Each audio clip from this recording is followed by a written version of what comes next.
so that we know you're the one. I will start with the General. General, good evening. Good evening. How are you? We are fine. You are fine. I trust you are fine too. Oh, that's wonderful to hear. A round of applause for him. Mr. Robert Kyagulanyi. Mic check, 1, 2. 1, 2, check. It's a pleasure to have you. Good evening. It's a pleasure for me to be here. Good evening, viewers. Good evening, our dear moderators. Good evening, fellow candidates. All right. We also do have Honorable Nandala Mafabi. Honorable, good evening. Good evening, everybody. We look forward for a lively debate. It's a pleasure to be in your company. A round of applause for him. We also do have Mr. Joseph Mabirizi. Good evening to you, sir. Good evening to all of us. How are you? I'm doing well. Ka pressure ke ko batukendezeko. I don't have any pressure. Yeah. That's wonderful to hear. If they're confident, then Uganda should be confident about the next hours to come. And finally, we also do have candidate Frank Bulira. Good evening to you, sir. Good evening, dear Ugandan. Good evening, dear Ugandans, and thank you so much, NTV, for this arrangement. And thank you so much for accepting our invitation and coming through. These are the 5 candidates, 1 state, and of course, 1 country that is watching. Tonight is about ideas. Tonight is about vision, as well as leadership, unfiltered, uncompromising, as well as decisive. Gentlemen, if you may, some hygiene issues. When you're done speaking through your microphone, kindly switch it off, otherwise we will have feedback. And moving on, the focus tonight is on issues that are shaping the future of this nation. We have infrastructure, ICT and innovation, finance and national development, not forgetting health. And as duly introduced, our 5 candidates are ready, and they have shown us that they're ready to go. There are 5 voices. However, you and I make up 1 electorate. Every answer tonight is going to be counting, and every commitment is going to be measured. Joining us tonight on stage, we have Frank Bulira. We're going in alphabetical order from your surname. On my extreme right, Mr. Frank Bulira, thank you. Mr. Candidate Joseph Mabirizi, thank you. Candidate Nathan Nandala Mafabi. In the middle, we have candidate Robert Kyagulanyi, and last but not least, on my extreme left, candidate Mugisha, Muntu. Well, tonight marks a very defining moment in our national conversation. Ugandans from across the country, ever since we began this live broadcast, have been talking to us, and they have been telling us some of the things they would like their candidates to actually pinpoint about. And of course, this has been building up to this coverage from our correspondents in NTV to northern Uganda to Mbarara, to the voices of everyday Muna Uganda, each one of them sharing what they are expecting of you, our candidates, as you get to address them as a nation. Now, a short while ago, we were introduced to the 5 candidates joining us today, and we get to regret that 3 candidates were unable to join us on this stage tonight, with the hope that all 8 will be present at future debates. Tonight, we will be looking at 5 themes, that is youth unemployment and jobs. 2 is security, governance and justice. 3, technology and the future of work. 4, infrastructure development and the health sector. And 5, finance and economic development. And as the word presidential debate does say it, each candidate has 4 minutes for your introduction. Each candidate has 4 minutes and 30 seconds allowed to close your submission to every address under everything that we're going to be discussing tonight. And 1 minute will be awarded to you, and maybe 45 seconds to give your closing remarks when the night is done and dusted. There will be a 7-minute commercial break after the second theme, and these themes were all selected based on months and months of public engagement. Thousands of Ugandans having submitted their priorities and questions. This is through the community forums, digital platforms, and of course the regional outreach. However, the final selections, the structure, and the sequencing for tonight were made independently of the debate team. So as per the debate rules, neither the candidate that you see on the podium this evening nor anyone on the team have reviewed or influenced these questions. Without any further ado, let us begin. And this is going to be very brief. In 4 minutes, tell Ugandans why you're the best candidate and to take this big job of being the president, not just having the fancy office. While you're at it, also tell Ugandans what the biggest problem is with the country. Let me start with you, Mr. Bulira. 4 minutes. Thank you so much. Dear Ugandans, my name is Bulira Frank Kabinga Salongo. I'm the presidential flag bearer for the Revolutionary People's Party, a party which merged with the Uganda Federal Democratic Organization, which was led by the late Dr. Aggrey Kiyingi. I'm here in the footsteps of the late fighter Dr. Aggrey Kiyingi, in the footsteps of our forefathers who fought for federalism, the Nkwangas, the Andrew Takome Kairas, the Dr. Paul Kawanga Semogereres, the retired Colonel Dr. Kiza Besiges. I'm in this race not just to contest ceremoniously. I'm here to contest and deliver our opposition to State House.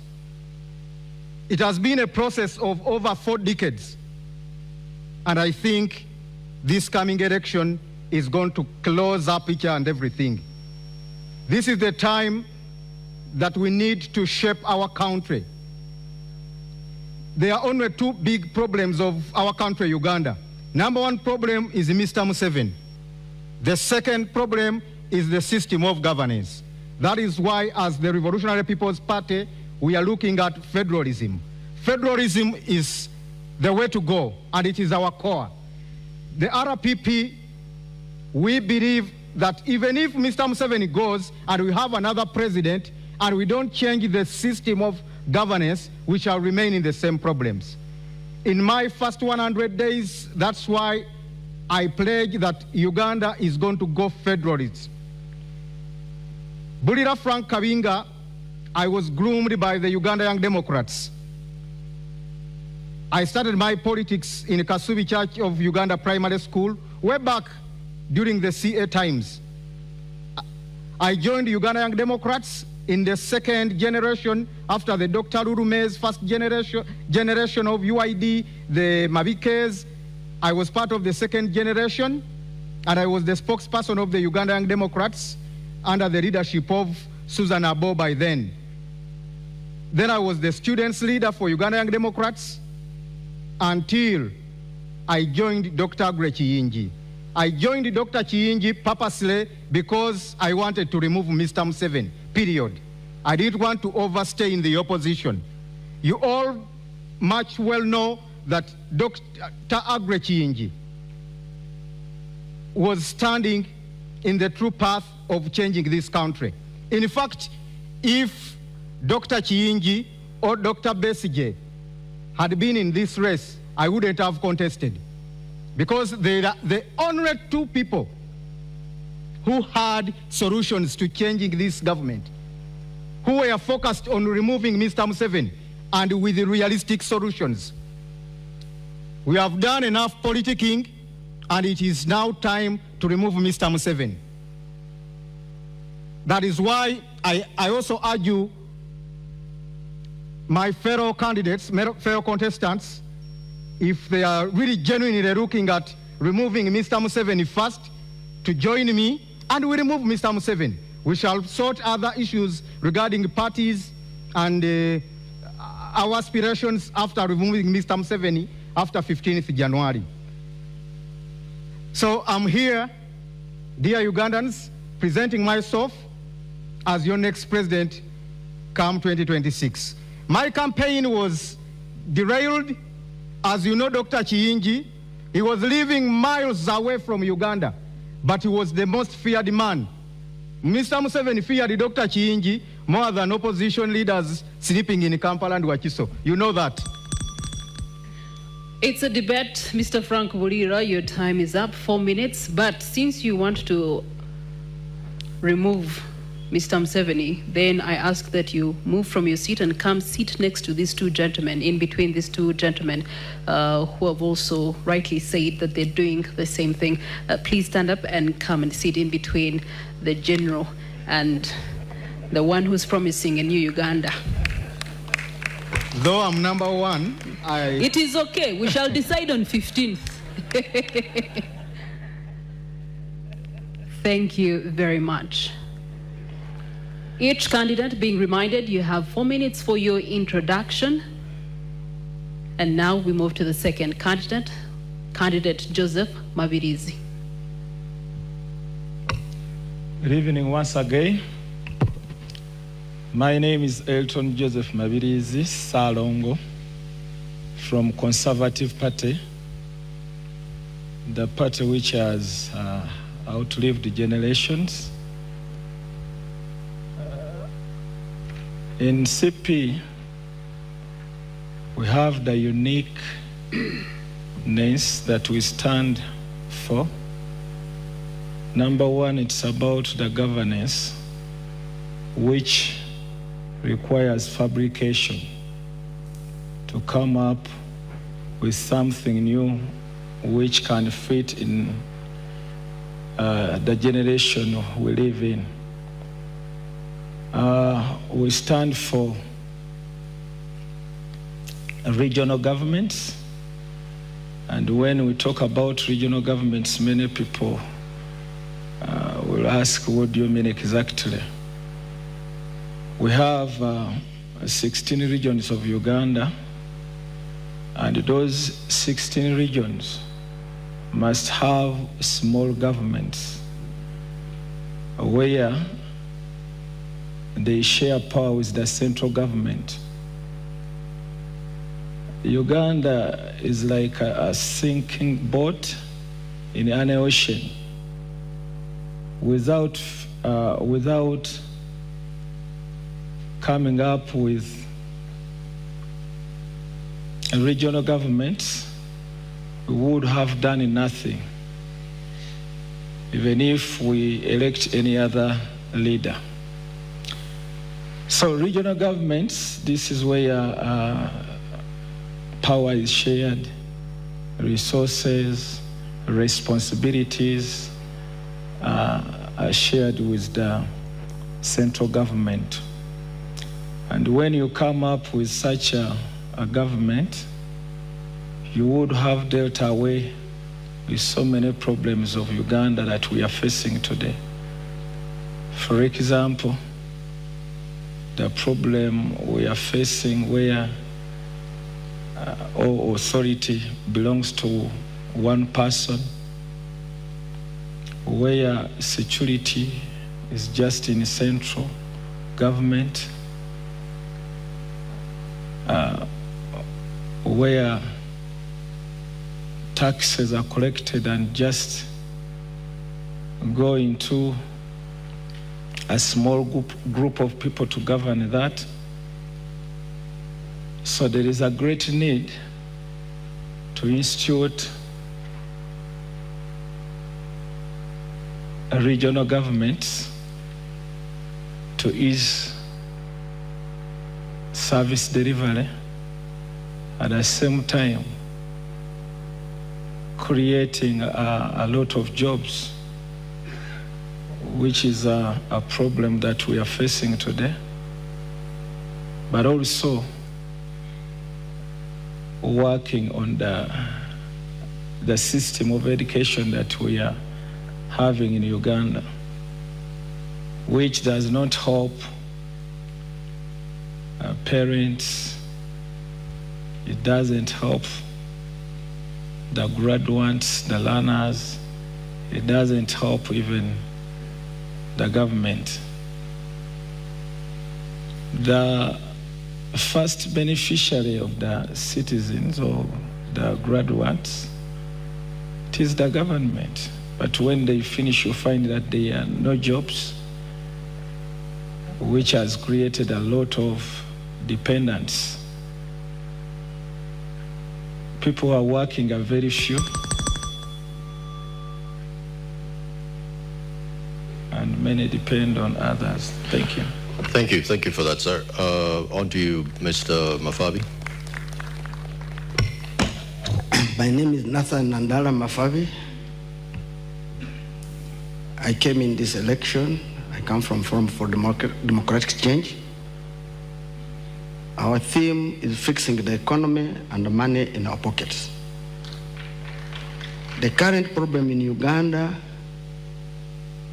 is three-phased: corruption, that is greed, poverty, injustice. I have worked in the whole country. You discover poor mothers, poor fathers, who are selling tomatoes, oranges. They cannot even make enough to feed their families. Our children go to school. Out of 10 children who join primary school, only 2 reach P7. That means there's 80% dropout. You go to the health center, they will refer you, go out for medical attention, go and buy medicine, go for a scan, and those are the main things which bring us in this election. But what's the problem? We have been around for 40 years. We have been talking about peace, peace, peace, and I don't think Ugandans can now eat peace because the peace is there. What we need is people to have jobs, and when they have jobs, they will earn a living. We look forward to investing in agriculture. We look forward to investing in education. We look forward to investing in health sector. We look forward to investing in infrastructure. I come with experience because I have studied all those. I come with experience in economy, in accounting, in taxation, in knowing poverty, how it's painful. I have worked. I'm fortunate you mentioned that only maybe you are, but I was in Ministry of Finance. I worked for World Bank, and we have advised many governments, and I've come out of poverty. So I am coming here with experience to help Uganda to move forward. I come as an employee. I want to be a servant to serve you with all my energy to ensure that people of Uganda can have the 3 meals which are designated in our lives. I am aware that we are 8 candidates, but each of us has his own manifesto. Our manifesto is very clear to spelling out what is supposed to be done. We want to create jobs. 60% of the youth are unemployed. 84 people live on 14 people. This is the danger, and this is the biggest insecurity we are having in our country. You get people are walking on the street from morning to evening, looking for what to do, what to eat, and this is causing a lot of problems in our country. In fact, the next time bomb is from the unemployment of the youth. Currently, our economy is structured in such a way that the service sector, which is contributing about 50%, is externalized. That's the telecom, that is the financial sector, and even the industrial part is belonging to the foreigners. Local Ugandans themselves, who live on agrarian economy, which contributes almost 80% of our livelihood, are only having a 23.8 GDP contribution, meaning that our people are living as slaves in their country. This is what we need to resolve, and it's urgent, and it needs somebody with experience in that area. In my life, I have been in Parliament for 25 years. I have been there advocating for justice. I've been advocating for, because there's a lot of social injustice, I have been advocating for this issue to do with poverty alleviations. Every election, we see a different theme that they are doing. In 1996, they brought in Tandekwa. In 2001, they brought Kulembeka. In 2006, they brought Bondaba Gagare. In 2011, they brought Prosperity for All. In 2016, they brought Emioga. In 2021, they brought Operation North Question. Now, 2026 PDM. If these were really aiming to remove poverty, and they have not done, it means there's total failure in the government. Our government lacks transparency in management, and the corruption is at the theme. Thank you for your submission, sir. Let's move on to candidate Robert Kyagulanyi. Thank you very much, dear distinguished moderators, honorable colleagues with whom I'm running for the noble responsibility of leading our nation, ladies and gentlemen present here, and those watching us from afar. I am humbled to be here contesting to lead our country. And it's great pleasure and honor to be representing the common people of our country. As a person who comes from the ghetto and rose to represent the nation at the highest level, I cannot take any further pride than that. But also, I am aware that we are in a nation that is at crossroads. We had independence 63 years ago, and 40 of those years have been covered by one man who has reduced our country to a failed state. Absolutely, it is clear to all and sundry that this nation, which is primarily young, has clearly made a decision, only that they have been stifled. I am aware that I will be taking over a nation where 1.5 babies are born every year, taking over a nation where almost half of the budget goes to servicing debts. I'm aware that I'm taking over a nation that is deeply divided, but committed and ready to unite our country, which we've already started doing. What we promise is a new Uganda which is going to reset. Our country has completely been messed, and it needs to start afresh. Every institution has been captured, and we intend to start again in a new Uganda where people are going to be servants, where citizens of Uganda should take over power to decide the destiny of their lives. As we stand right now, the people of Uganda don't have a vote, they don't have a voice, and they don't have power over their nation. The state has been captured completely, and we hope to liberate not just the citizens, but also those that are leading the country. On a downside, I had really hoped to meet General Museveni here, so I could publicly face him and hear what more lies he has to tell us after 40 years. To hear from him straight the gains he's protecting. Is he protecting the potholes? Is he protecting the rotten hospitals? Is he protecting the broken down schools, the broken down infrastructure? Is he protecting his power and right to torture citizens? I had always wanted to hear that, not privately, but publicly from General Museveni. Anyway, it's all right that he's not here because he's in the past and we are discussing the future of our country.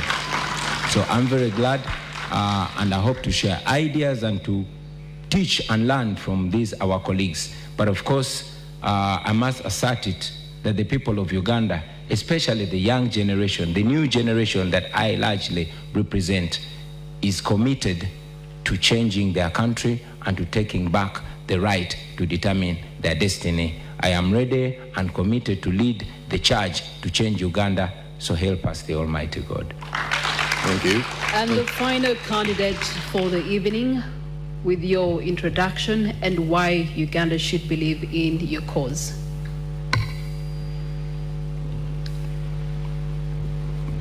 Thank you, dear moderators. Let me take this opportunity again to thank all the Ugandan citizens who are seated in this room and those who are watching us. I'm called Mugisha Muntu. I hold the flag for Alliance for National Transformation, whose mantra is values-driven leadership. We entered this race very well knowing the state of our country. For 63 years, we've been in a vicious cycle. General Museveni being the 9th president, regime after regime, promises are made, promises are never fulfilled. And we reached a point where we believe that there must be something up there that causes leaders to get up there in spite of the promises that they do make. What makes them drunk to a point where they lose direction, they don't fulfill promises, they trample on citizens, and unfortunately at this point in time, we have not even had the experience where one leader hands over power to another. That's sad. Some of us had hoped that we would see the breaking out of that vicious cycle. Where we are heading, we are not so sure whether that will be or not. We keep on struggling. We hope that we'll see that at some point. We've been moving around the country now for about 2 months. The state of our people is quite frightening. Joblessness, the levels of joblessness of the youth, the depth of poverty that you read on the faces of the people, and even what they express.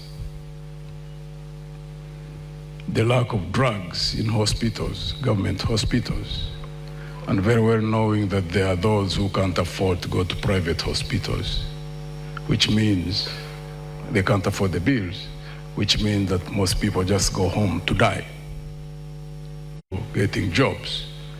And the response has been uniform throughout. I've not been to any district where I've got a response that you can do an interview, and when you succeed or you are the best, that you can get a job, unless you know someone, unless you pay a bribe. That's quite frightening, that government jobs can be sold. So the people out there who still believe that General Museveni should continue, I've been urging them on the campaign trail that considering that state of affairs and the frightening levels of corruption in this country, we lose 10 trillion Uganda shillings, that's about 2.7 billion United States dollars every year, that they should reconsider. General Museveni should just simply be retired peacefully on 15th of January.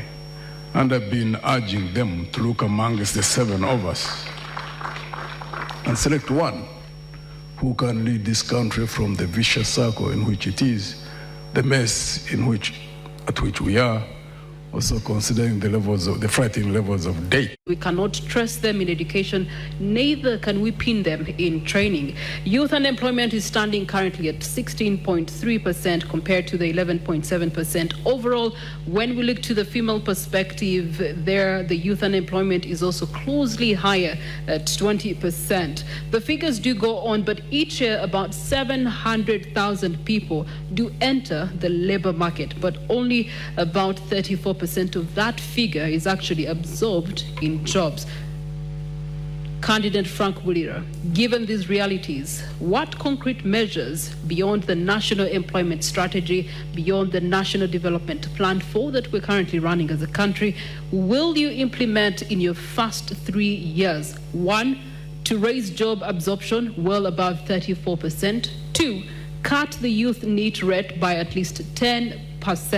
And then 3, to ensure that the additional jobs being created are decent, they are formal, and are creating opportunities rather than incurring a lot of pressure on the informal sector. Yeah, thank you so much. First of all, surely poverty is everywhere, but our case as Uganda is so worrying. Just as I said, we can speak a lot, but the biggest problem of Uganda is Mr. Museveni and the system of governance. Those are the 2 biggest problems, bringing about youth unemployment, growing at the fastest rate, and people losing hope in their country and in the future. As the Revolutionary People's Party, under the new federal arrangement, remember, after 15th January next year, in the next 2 weeks, Uganda will be announced as the new Federal Democratic Republic, governed under the 16 federal states, taking charge of their wealth. The Revolutionary People's Party is going to take the jobs closer to the people, where they stay. Gone are the days when everyone has to come to Kampala looking for jobs. People going to kneel before Mr. Museveni to get survival, including ministers. Public servants, you have to meet Mr. Museveni in order to survive, in order for your child to be given a bursary. The federal arrangement is going to take back the jobs in the areas, the 16 proposed federal states making up Uganda. First of all, we are going to introduce the Federal Economic Empowerment Program. The federal economic empowerment program is going to replace these failed Bonabagagawales parish development models, which are just enriching NRM cadres and RDCs, swindling taxpayers' money, the Operation Welfare Creations, just helping soldiers to build more mansions and build arcades. They are all going to be scrapped, and the federal economic empowerment program is going to look at the Ugandans in Sebei are going to be placed in the cement factories, where you even have truck drivers who are Chinese in Kaserem, in Kapchora. Mr. Bulira, can you name one country that's operating a federal system? UAE, Germany. Which ones of those are over just under 63 years? God said about UAE and its background. There was a time when Uganda was far ahead of UAE. You remember that one time Idi Amin Dada gave food aid to UAE when the current president was the father of the current Sheikh Al Maktoum. He gave UAE food aid, plus the little soil UAE has. It was taken from here and mixed with the sand. UAE, every tree in UAE and grass has to be irrigated in order to live for a day. I worry, but Mr. it is the Bulira. capital city of the world right now. Uganda would be so far better if we had gone federal. I worry you might not know that much about federalism, because the best example would According be to you, the maybe. United States of America, which is operating on a federal system. From the federal system, you go down to the state system. Then from the state system, you go down to municipals. So I worry that you want to implement something that you're not very savvy with. That is according to you.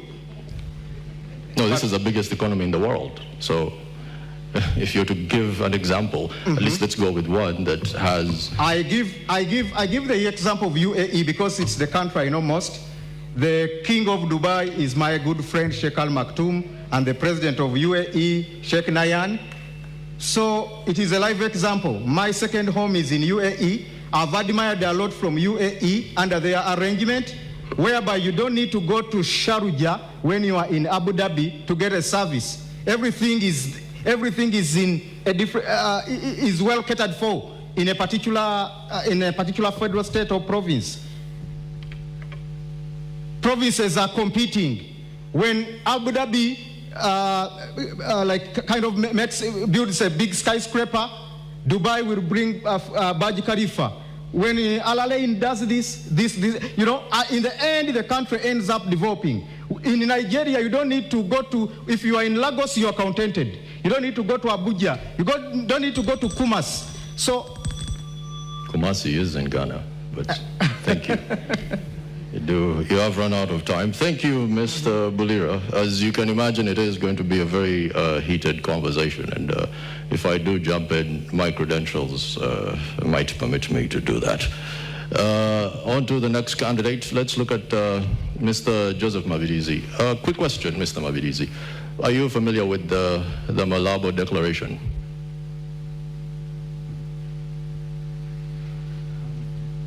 Could you kindly switch on your mic?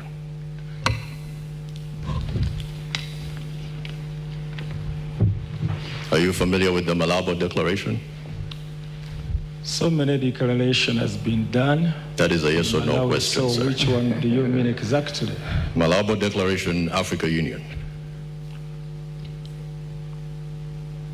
Are you familiar with the Abuja Declaration?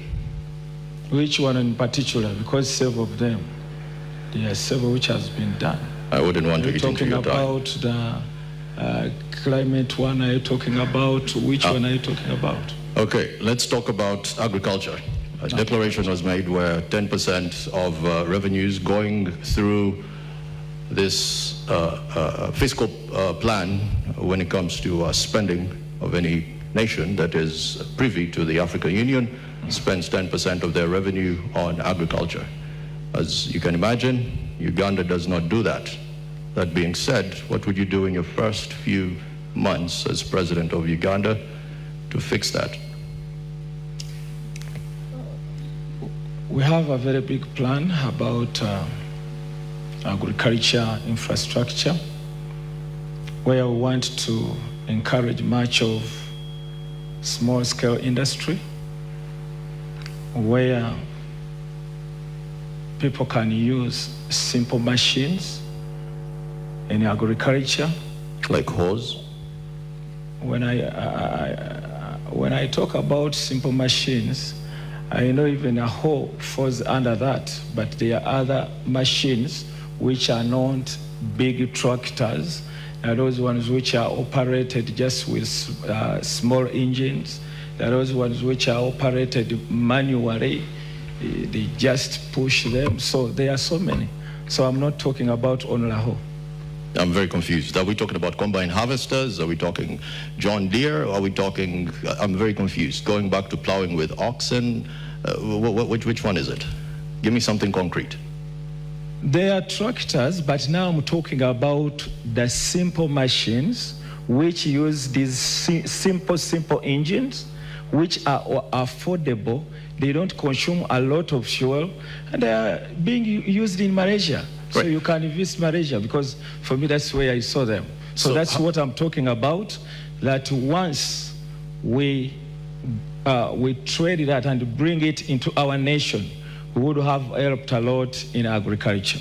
But you're addressing something different, because what this declaration say is to have 10% of your GDP. I understand your question. Give me time to answer. Please go ahead. If you want me to answer your way, then it's something else. Please proceed. I have my way, and I can pass either way to answer you. So you want me to give the answer you have? Huh? I have my own answer. So, you know, I told the person who contacted me that let me hope you are taking me into a debate, not something like questioning you. Then you answer this, someone asks another question to take you off. So, what I was saying, there is a need to get that into that modernization agriculture. Regional governments, they are responsible to institute and put into practice what fits their region according to agriculture. So it will be the responsibility of the regions sitting and deciding even what the declaration aimed at may be less. Each region will decide according to the need of that region. That's what we call shared power. It's not about only one person dictating that things should move in this direction or the other direction. That will be the responsibility of the regional governments. Makes sense. Thank you. All right, as we do go on, be reminded that our first theme of the night is youth unemployment and economic reset. This is where we'd like to turn to Honorable Robert Kyagulanyi Ssentamu, the one who has quite a large youth following. These are young boys and girls who need technical skills that are primarily scarce in our country right now. We look to training, we look to education, vocational education, and we also look to tertiary education that is still by and large weak. And also the digital economy is leaving so many people behind. From what you have seen in the many days you have been all over this country, if you were to become president, what immediate reforms will you use to drive an overhaul in TVET and then also build real digital skills and ensure that the young person you have been meeting on this campaign trail is actually not locked out of the future? Thank you very much.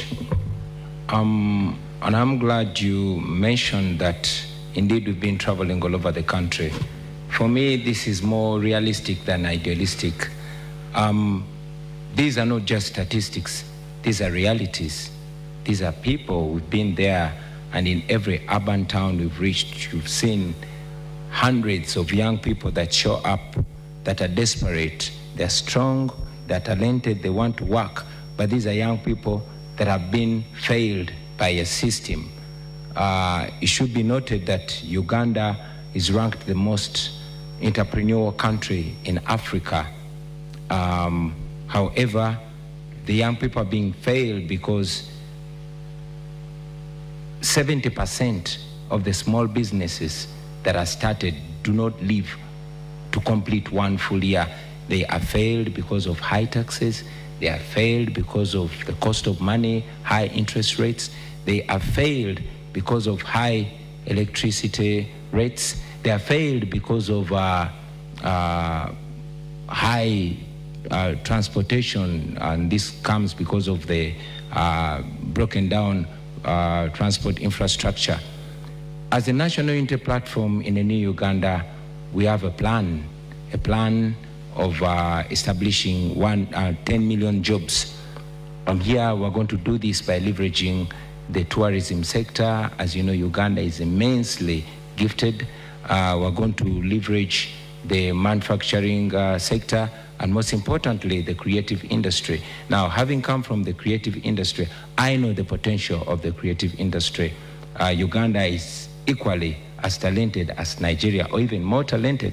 But looking at the Nigeria's creative industry, it is almost outcompeting the oil industry. In fact, they call it the new oil because it is largely seen as even more engaging and more incorporating of young people, of the ordinary citizen, than the oil sector.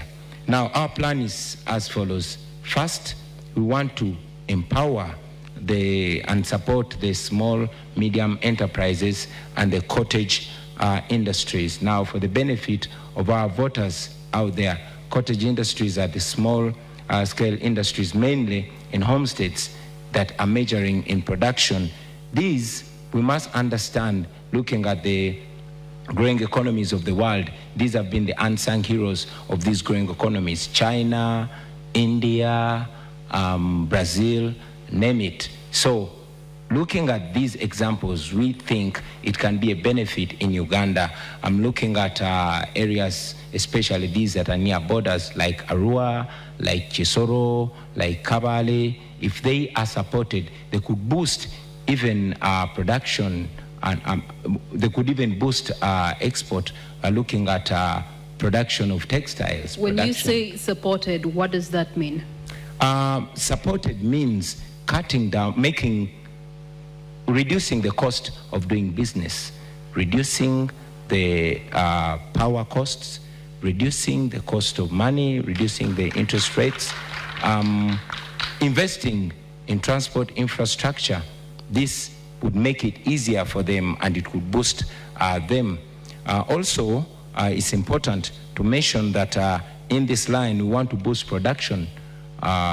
In our manifesto, we presented our school feeding program, where the government is going to be feeding children at school. Now, the people that are going to be supplying these foodstuffs are going to be the ordinary citizens, and in a new Uganda, the government will work with the parent teachers associations, the PTA, to ensure that they identify not only the most vulnerable, but also the most trusted and competent suppliers, the eggs, the wheat, the rice, the flour, to feed the children. This way, we're going to be able to support even the small producers, the women, and the ordinary people out there. We believe that this is not only going to boost education, but it's going to help in youth unemployment. We also intend to modernize our skills development. Your time is spent, but I'm going to allow you a minute.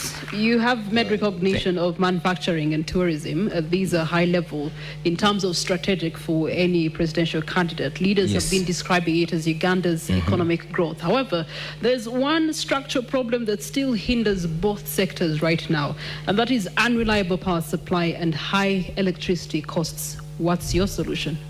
Well, the high electricity costs can be renegotiated as government. We can go as far as renegotiating with Bujagali to ensure that the power comes down, because that is what is going to help the productivity. There's one thing, if you allow me also talk about, that's the exploitation.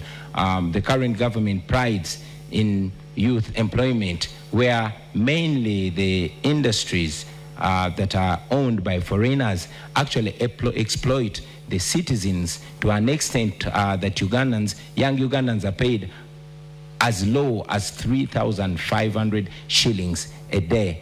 Now, I was in Parliament in 2019 and we passed the minimum wage bill. Unfortunately, General Museveni refused to sign it. Now, we are going to reintroduce it in a new Uganda, and I will sign it because I will be president. Thank you. Thank you for that. Let's move on to candidate Nandala Mafabi. I've been going through your manifesto, which is quite fascinating. There's something that you mentioned, cooperative-led agro-industrialization. You're familiar with that. And here you do target tea fertilizers at 30%. Explain to me how this sizzles into working on the youth unemployment problem in the country. Thank you so much. First of all, Uganda is an agricultural country, so it's an agrarian economy. And the youth we have currently, if I give you an example, most of them are living in schools, or they have dropped out of school, but they don't have land. They cannot be able to go on the land to till it. But agriculture employs about 80% of Ugandans. Now, as a government, which should be serious government, should ensure that Ugandan citizens are employed. We're looking at skilling the youth, and you skill them in what you have. For example, we skill them in agriculture, we skill them in construction, we skill them even in ICT. Now, if you skill them in agriculture, that means you are trying to modernize agriculture. And if you're going to modernize agriculture, this youth will be employed in those sectors. I can tell you agriculture can go ahead to employ the biggest number of people. What do you do there? You produce what we call agro-processing. And if you go for agro-processing, those are industries and related industries. And when you bring agro-processing, the youth who have studied, or who have not even unskilled ones, but you can skill them, will go and work in agro-processing. And that's creating jobs. And I can assure you the biggest now where we can create jobs currently is in agro-processing, in the agriculture. And Uganda has an advantage, as I said, God has given us the best weather. You can grow anything. Now, for example, here we used to have 4 cash crops, and the cash crop meant where we used to get cash. That was coffee, cotton, tea, and tobacco. And the cotton you are raising, it is called, the cotton is called white gold. Now, what has happened? You talked about tea. The tea is called magnetic money. Now, the tea, you see, right now as we speak, the soils which have been growing tea have been taken to do other things. But why we're talking about fertilizers, you need to boost that land to grow more tea. And currently, even the tea which they are growing, there's a lot of debt which they have not paid farmers. And the farmers are getting discouraged. A good government should not make farmers get discouraged. What should be there should be a mechanism whereby if there's overproduction, you have stores, that is called silos. You must be the one, be the catalyst leading the marketing processes. You must be the one even trying to call incubator industries, whereby you can create an industry and hand over. I'll give an example. I did in fear. Total Uganda, which was, I think, an international policy, they came with a policy of saying younger dealers. What they did, they would give a young man or young lady a petrol station to run, but they would give him fuel to run that petrol station. They would be deducting the margins, but leaving him or some money. Give him a period of about 3 years. They say you must exit, so that they bring another new dealer. And the purpose was to train them how to manage business. Many of them got out and have built their own petrol station. They're up there. If government of Uganda did the same, to do incubation like that, whereby we pattern, even with the private sector. Another example I can give in the next way. If a company employs disabled people, it gets the tax deductions from what this tax. If government of Uganda wants the youth to be employed, they will be employed. How? You go and say, you employ this youth in agriculture, you will have the following. 1, tax exemption or reduced tax. 2, you'll be given some facilities because the youth will be working and earning a living. The tax deduction and what you're giving is creating the young man or young lady to be employed. I can tell you, agriculture is one of the places we should invest more money whereby we can have our youth employed.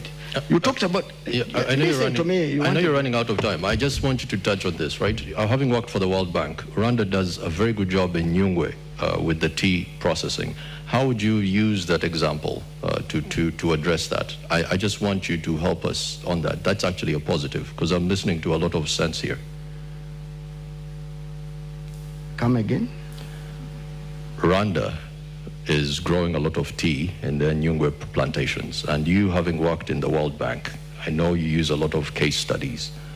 How would you use some of their examples with your experience to make the tea plantations better here? Are you aware the Rwanda copied our proposal, which was made by Uganda? This is why I want you to... So I'm trying to say that what Uganda is very good at writing proposals, but not good at implementing them.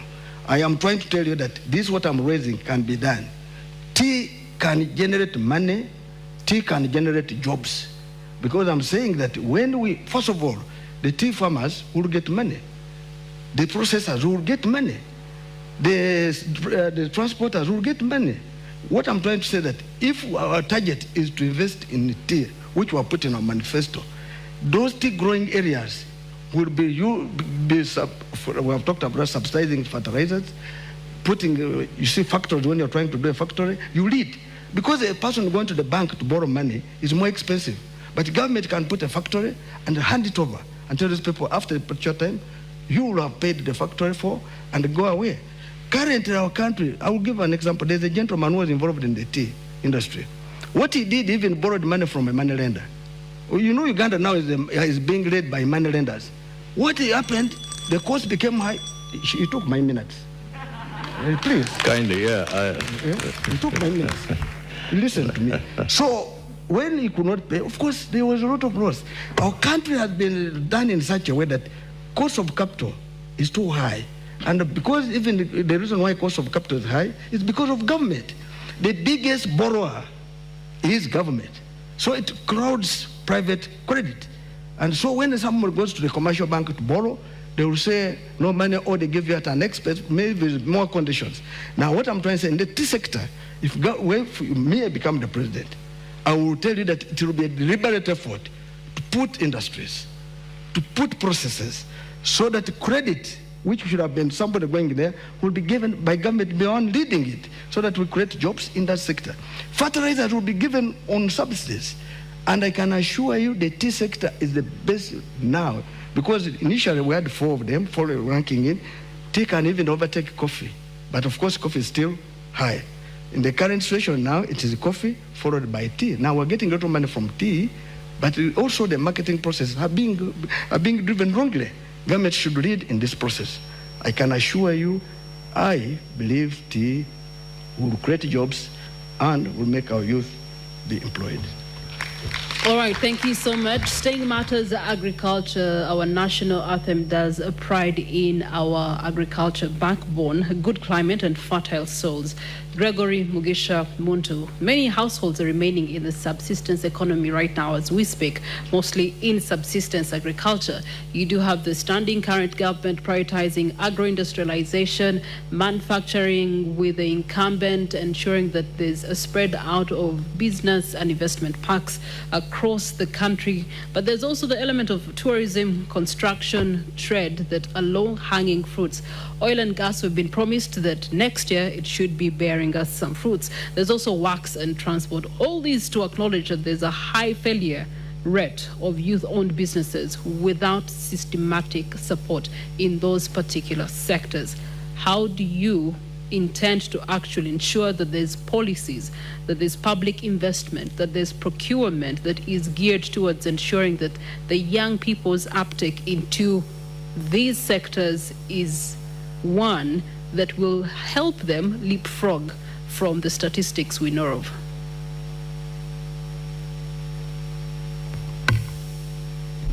The measure of development of any country must be reflected in the development of the people first and foremost.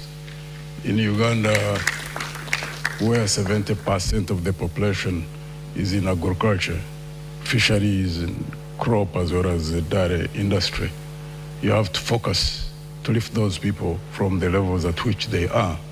And one of the things which is absolutely sad right now is that there was a total breakdown of extension services. And also, credit is very expensive. Other than PDM, which is touted all over the place, which is only 1 million, it cannot help farmers who want to invest. One, raising money for quality seeds, buying fertilizer in areas where you find that soils have got depleted, and then buying pesticides for spraying of crops, and also the use of machinery, either tractors or ox plows. That requires capital. And most of these peasants don't have access to capital. And our cooperative unions were literally broken down. It is very amazing that there is actually one fund. It is small, it's not big. The agricultural credit facility, which is given by Bank of Uganda through commercial banks. In the 74 districts where I've gone, I have asked in about 8. It's only in one district of Nwaya where only 2 people raised their hands who were aware of such existence of such a fund. Now you can imagine, this is an agricultural country. There is a regime which touts PDM, which is on 1 million. And yet the fund which could have helped those who are in agriculture would go into agro-processing. People are not aware of it at all. And it's at 12% per year. Farmers cannot survive on borrowing from commercial banks or borrowing from SACCOs at 30%, 35% and above. It simply can't happen. And therefore we propose to increase agricultural credit and expand it and sensitize people, and also ensure that we either direct or working with the private sector to establish tractor hire services in areas where they still have large chunks of land. That is only in Lango, Acholi, Teso, where you find peasants who still have, or subsistence farmers who still have about 10, 15, 20 acres. Now the other areas where people are still on about 1 acre, 2 acres, that's a totally different approach that will be used. And there also needs to be cheap credit in terms of low interest rate, long-term repayment period for agro-processing. Because agro-processing, once you establish industries successfully and expand them, they become a market for those who are in subsistence farming. And also in the area of tourism, low-hanging fruit. But Uganda is one of the countries in the region which doesn't advertise Uganda or market Uganda. I think the countries which aggressively market the countries is Tanzania, Kenya, and Rwanda. Uganda has entries about 1.2 million tourists who come in. Kenya, Tanzania has about 2.5. If Uganda was able to advertise itself, considering the beauty of this country and so many opportunities that there are in terms of tourism, and increase that rate from 1.2 to possibly about 5 million people, the employment and the levels of opportunity that there would be, those who would be expanding the beds in the country, those who would invest into cottage industries, because that would also be a market for agriculture and those who are agro-processing. If you get like 4 million tourists coming into this country, a great market for those, someone who is producing yogurt, someone who is growing carrots and cabbages, someone who is packing rice, someone who is all nature of things. Uganda has not, I think they are sleeping on the job when it comes to tourism in that regard, this regime. It would be our intention to ensure that we fully exploit the area of tourism, because it's not called a low-hanging fruit for nothing, because investment doesn't take a long time. Marketing itself, once you have skilled advertising, Ugandans, there are so many Ugandans who are skilled in marketing, we can increase the tourist entries significantly in a 5 years' time, and it will be a very big area for employment of the youth. In your ANT manifesto 2026-2031, you are also very big about monitoring and evaluation of the manifesto you would have put out should you become president come 2026. What would be the indicators of success for the things that you have mentioned, particularly increasing the agriculture credit and also creating markets beyond our borders? One of the things that we really want to target and aggressively pursue is the area of corruption. We consider it as public enemy number one because we lose 10 trillion Uganda shillings. That's about 2.7 billion United States dollars. And if you tackle first and foremost grand corruption, you know, where there are contracts for roads, contracts for water, contracts for energy facilities, where there are hundreds of millions of dollars which are lost, and you crack down, because we in our own party, we believe that if we dedicate effort in a span of 2, 3, 4, 5 years, you can reduce the loss through corruption of 2.5 billion. You can save about 70–80% of that.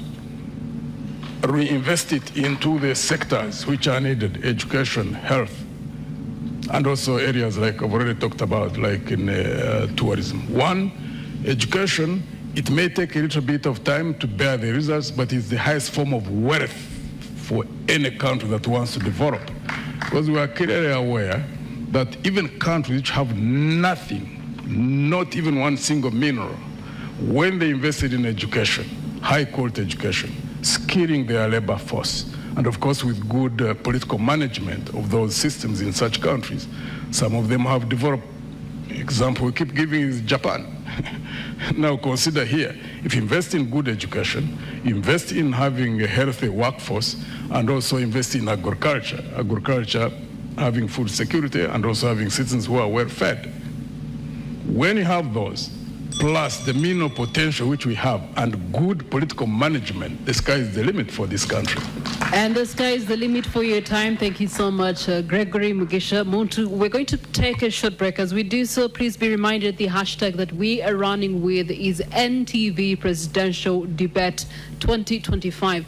And we are running on NTV as well as Spark TV, and we are streaming live across the social media platforms, mainly X, as well as TikTok and Facebook, and our website. Now, there is a poll that is running. Which part of the debate is interesting you the most? There's finance and economic growth, there's health and education, there is also security and governance, infrastructure development. Now, just to extract a few comments that are coming in from our online audience, thanks NTV for preparations. Page 35 manifesto, 4.2 clean water for all, national unity platform shows interest of reducing the cost of 20 litres to 10 shillings. And there's a question there on the possibility in an economy where 50 shillings is no longer in circulation.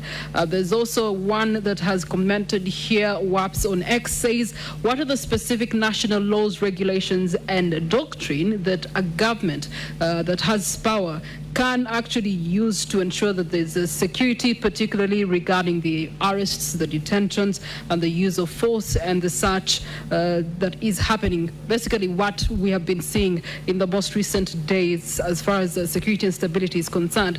We also do have Waha on X when he says, when the economy is stable, security will have the funds for defense, education will be funded, infrastructures will be built, and the health will have enough drug supply, meaning the well-being of the citizens, boosting the growth of all sectors. At the end of the day, he believes that economy is the key for him. Thank you so much. 2 words. Today is the day the presidential debate 2026 does continue on. The rest for the State House of the Republic of Uganda, our 5 candidates having been resettled. Now we move on to the next critical theme of the night: security, governance, and justice. Arnold? Thank you, Priscilla. Let's start with the candidate, Bulira.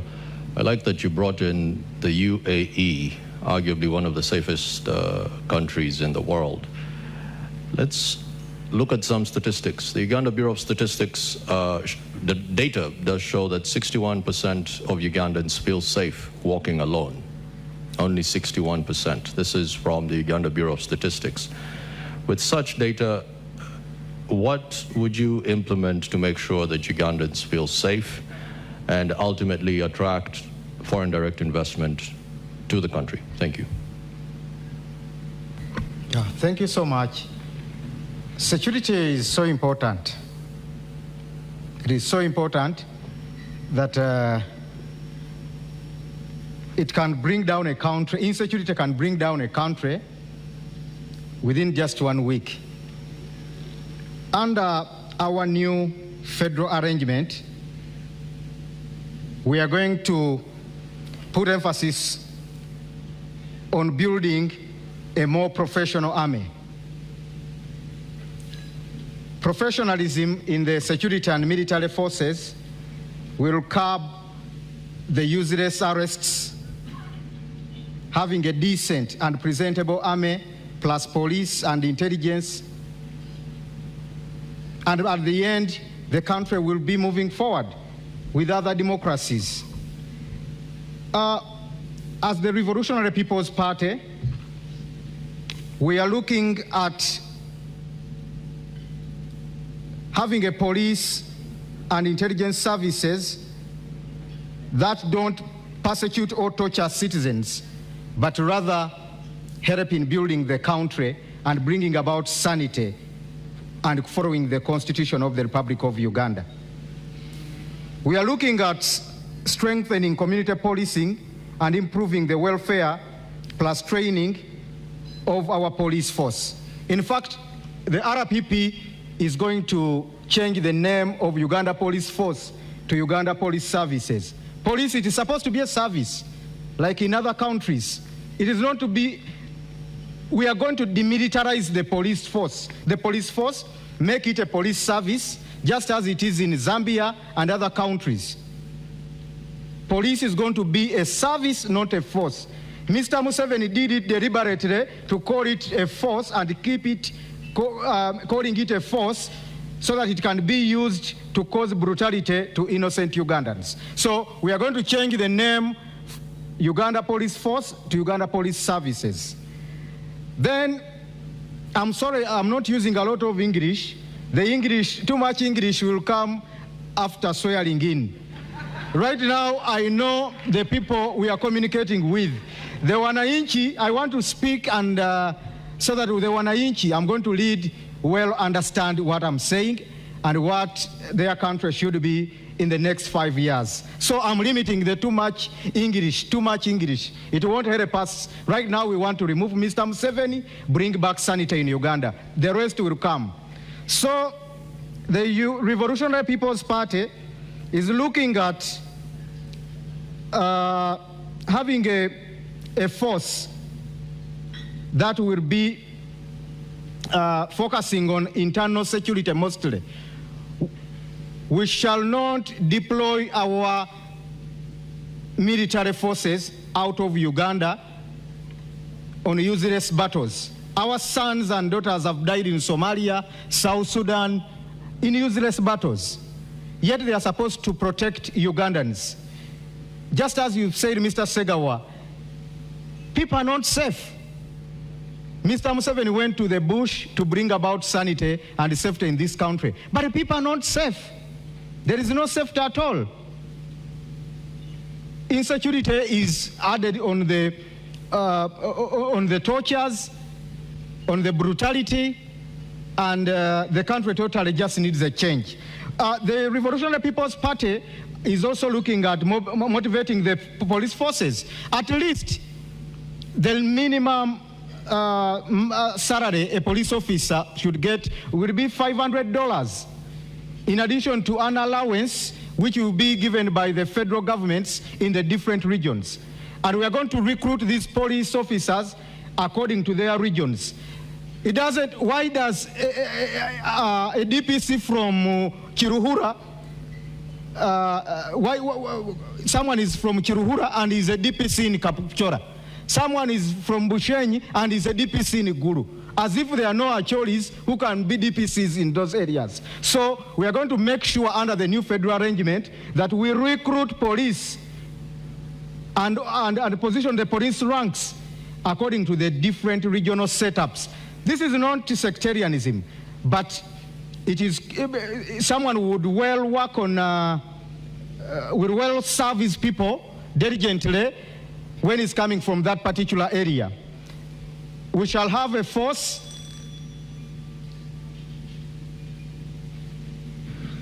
All right, thank you so much. As we do continue to look to peace and security, candidate Gregory Mugisha Muntu, you're one who has served with the forces, the Uganda People's Defense Forces. Currently, we see a distortion of order in security in our country. We do have, for example, the Uganda police right now that should be supporting the Electoral Commission in this election cycle. Not new to the eyes and ears of Ugandans. You have seen, and we have seen, deployment of the Uganda police forces as well as the UPDF. We have also seen incidences where the UPDF has captured some people, taken them to the basement, a duty and responsibility that falls primarily under law and order, which should be the mandate of the Uganda police. So we see a breakdown in the system and the dissemination of peace and security in our country. If you were to be elected president, how would you reinstate the rightful order? What's the rightful order anyway to begin with?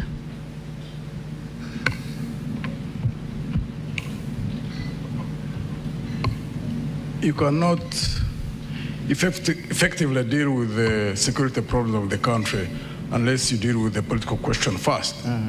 Because the army, the police, intelligence services are involved in unlawful activities because of the wrong orders they get, which are rooted in politics, because the top just wants to hang on to power. There are many officers and men in all those forces who love the country as much as we love it, who are well educated, who are well trained. So once there is a conducive political environment that is deliberately created, they can professionalize all those forces. That's one aspect of security, or the cause of insecurity. There's also another aspect that causes insecurity in this country. You can't have security unless you eliminate poverty. There are many places where we are going through the villages. People are staying with animals in their homes. Because if the animals are outside the homestead or outside the house, they stay with animals inside the houses. If they stay out, because of the desperation of the people, they steal those animals. Now, when there's that nature of insecurity, even if you have 500,000 police officers on the beat, you are not going to control people who are desperate, who need something to eat. And therefore, the only way you can tackle that form of insecurity is to invest in the lifting of people from the levels of poverty where they are and ensure that they have got the means to cater for themselves and their families. 2, issues of justice. I hear those in the regime normally talking about peace, talking about stability.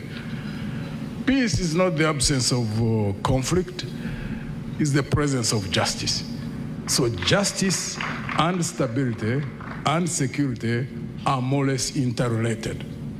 Now, if you use the army, police services, and intelligence services in a state where there is no justice, yes, you can clamp down on people, but know that you are creating conditions for an ultimate situation where there will be an explosion. Basically, it will be sitting on a time bomb. And we have seen countries which have effectively done that, clamped down on people because of the police, army, intelligence services maintaining control over the grievances of people. But normally it's an explosion. That's not a direction we should be moving towards. And therefore, under our government, one would want to deal first and foremost to ensure that there is a leadership that follows the law, the Constitution and the law, because that's also a form of security for those who are in power, and also those who may not be in power. But once there's that realization in those who are in power, that you must operate under the law, then it secures you in the sense that you don't even fear to leave power. Because when you leave power, when you have been operating under the law, you know that you are in the clear, you are not going to be harassed by anybody in terms of reprisals. So to us in Alliance for National Transformation, that's key. As they say, a fish rots from the head. You must have a head up there that is able to understand the dynamics of governance, the dynamics of security, the dynamics of creating an environment in which the best Ugandans who are in those forces, like in the army, there are many Ugandans out there really who do the best that they can, but because of wrong political orders, they are exposed to doing wrong. It's unfortunate, it is sad, but I would like to believe that we are almost seeing the tail end of that kind of situation in our country. Okay, they always say the fish rots from the head. Yeah. Let's borrow an example from our neighbors in Kenya. In 2010, they decided to change their constitution. One of the things that they were trying to remedy was the reduced presidential powers and also introducing stronger checks and balances towards governance and democracy. If we were to elect you as president on the 15th of January, how would you treat the current standing constitution as it is and the powers that it gives you as president on the day that you are inaugurated? One of the things that we want to ensure that is processed and reestablished within the Constitution is the question of term limits.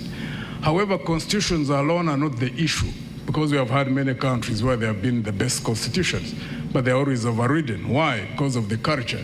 That's why we keep concentrating on ensuring that we get the men and women who not only talk about these issues of governance that we talk about. The Americans say talk is cheap. Any of us can say about the things that we say.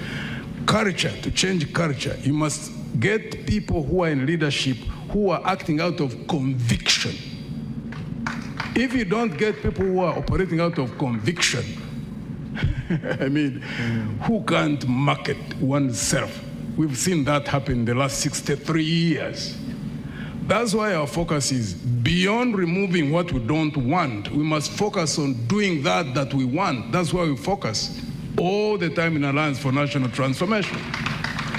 Because we've seen regime after regime leaving power and we remain in the same vicious cycle. There are many Ugandans, every sub-region, every religious group, really who care about people, who care about the country. So if you have men and women in a team at the national level, I operate in teams. If it's the will of God and the Ugandan people trust me with power, I operate in teams. First thing we would do is get the men and women in all those areas, every ethnic group, every sub-region, every religious group, to ensure that the best are at the core of the management of this country. And then you change the culture. All right, your time is first spent. Thank you so much. Thank you.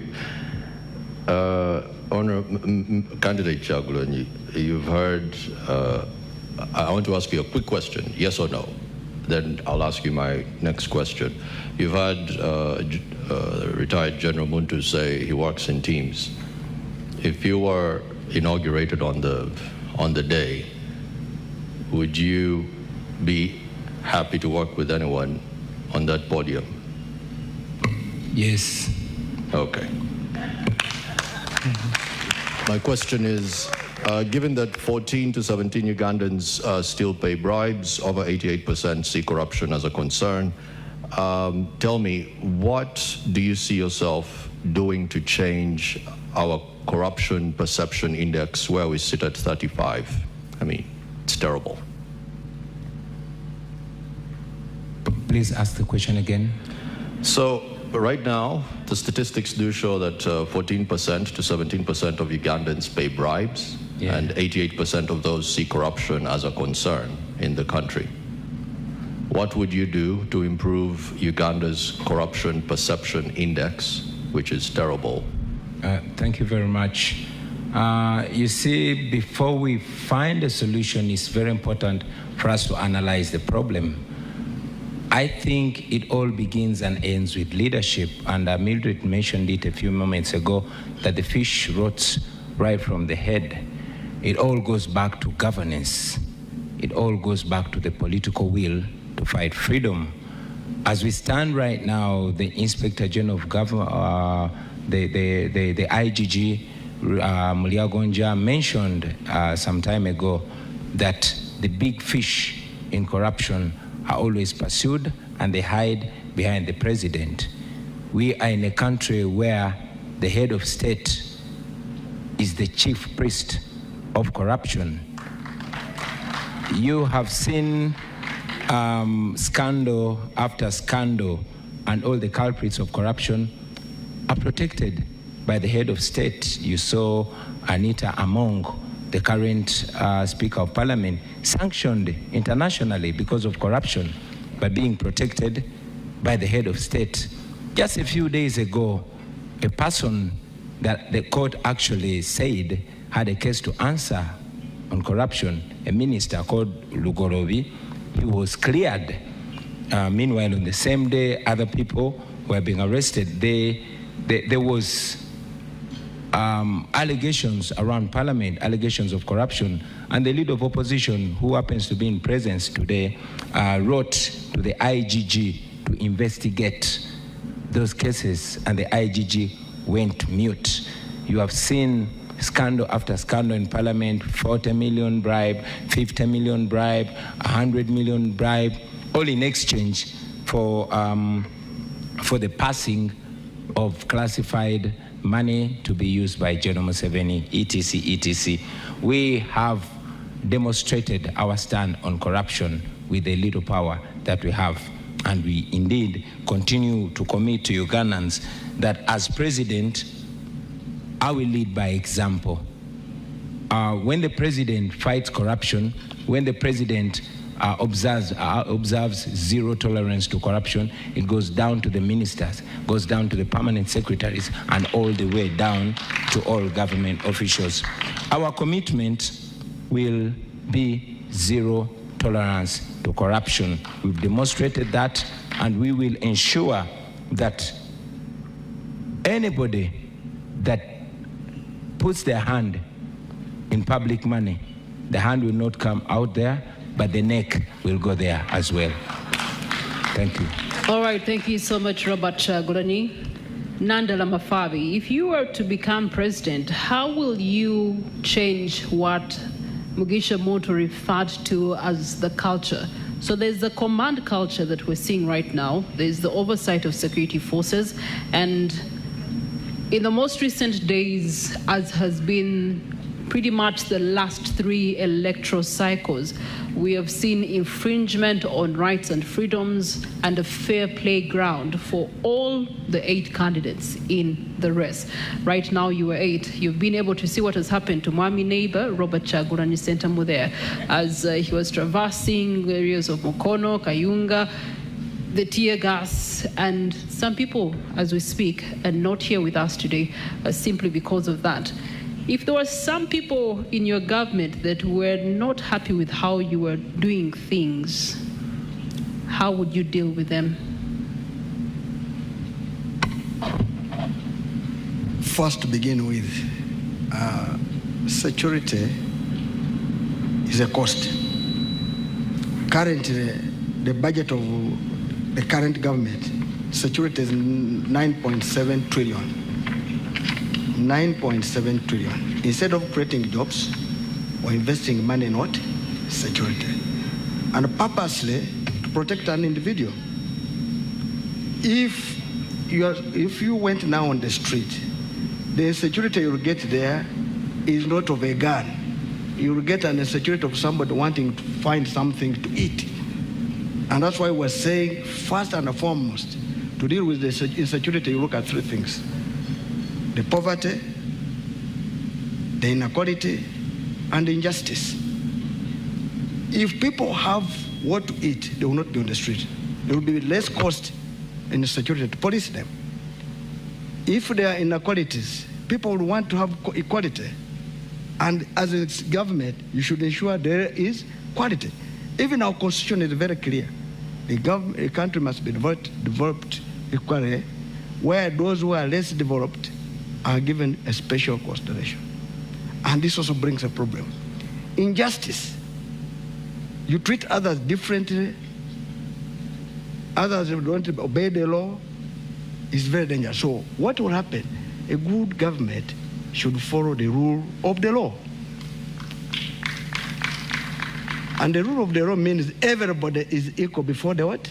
The law. Currently, let me go ahead a bit, then I come back to security. Currently, we are getting political judgments, not getting judgments following real justice. And the first place where people should be dealt with is judiciary. Now, in Uganda, the head of state is the same as the head of government. And you know, government is the one which consists of the executive, the legislature, and the judiciary. Now, he's the head of state, he's the head of government, he interferes in all this. And the first thing to deal with is to reduce the powers of a president. So that's the first thing to deal with. And another thing which for us we're looking at is to restore even term limits and the age limit. Now, what will happen now? If you are not agreeing with somebody, you have no pass as head of state to be able to determine the case. There should be processes to determine. And the judiciary should be the one which works. The parliament should be the one which also works. And of course, the executive controls the police should be the one which works.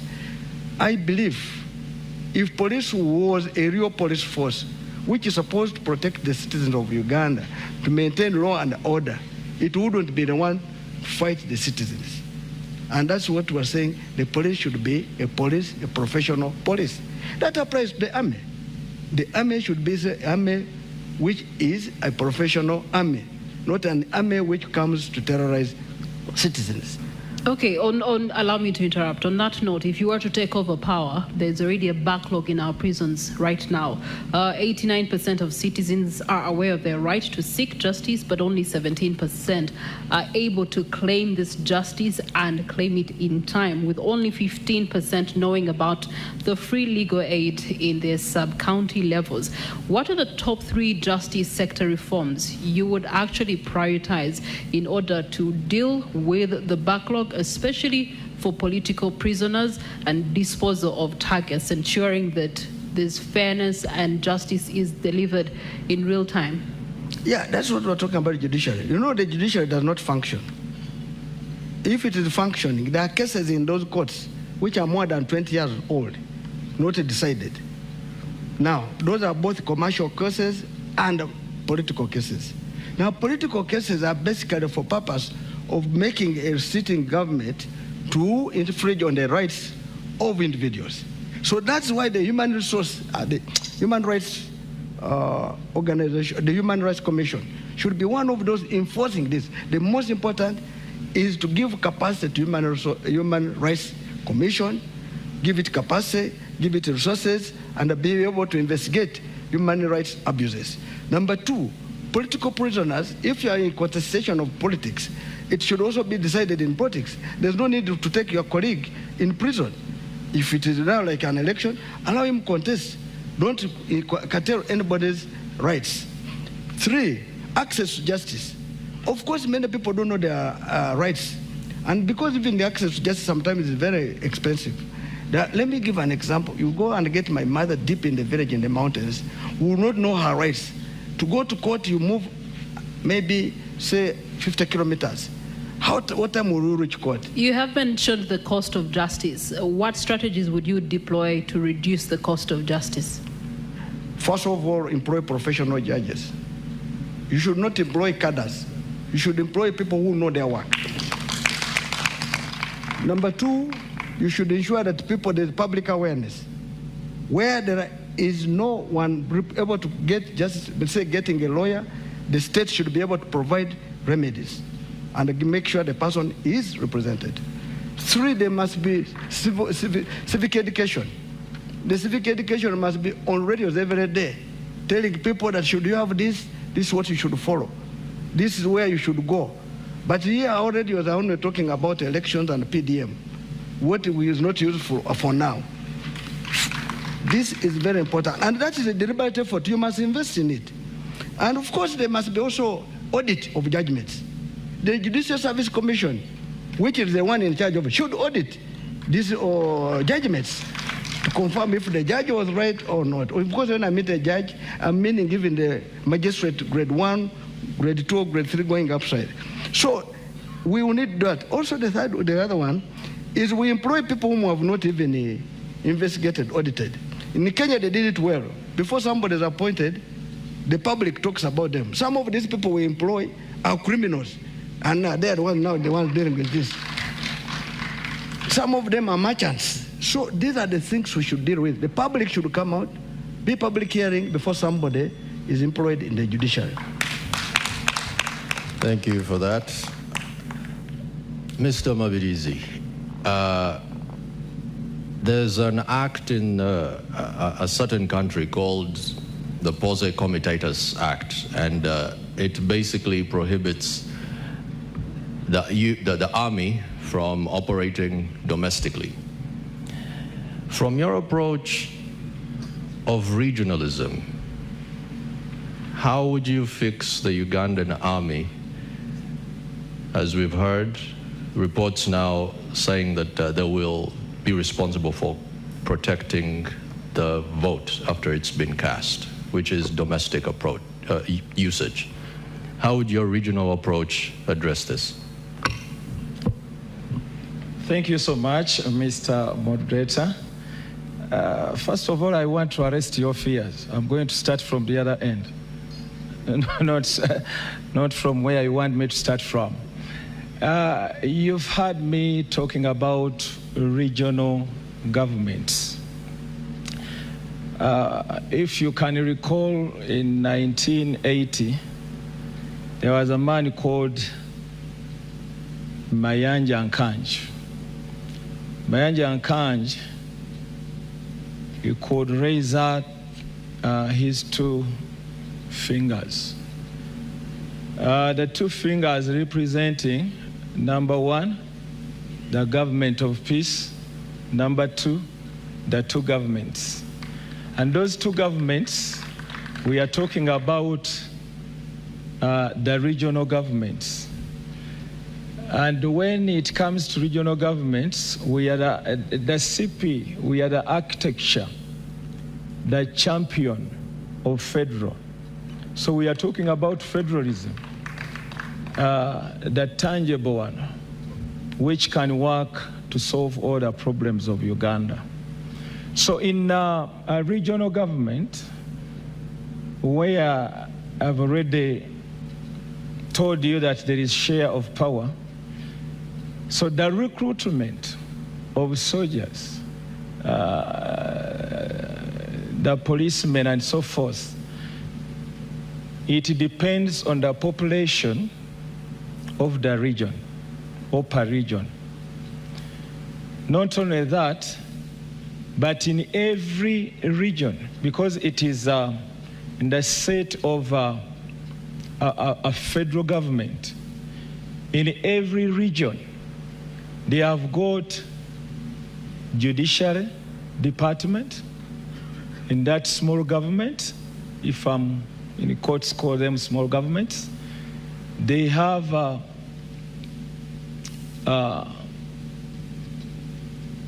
department which concerns with security. They have people who are responsible. They have ministers who can carry out different work in different departments. So with such a setting, you would have waved away or dealt away with only one man having all power on everything. So when you do that,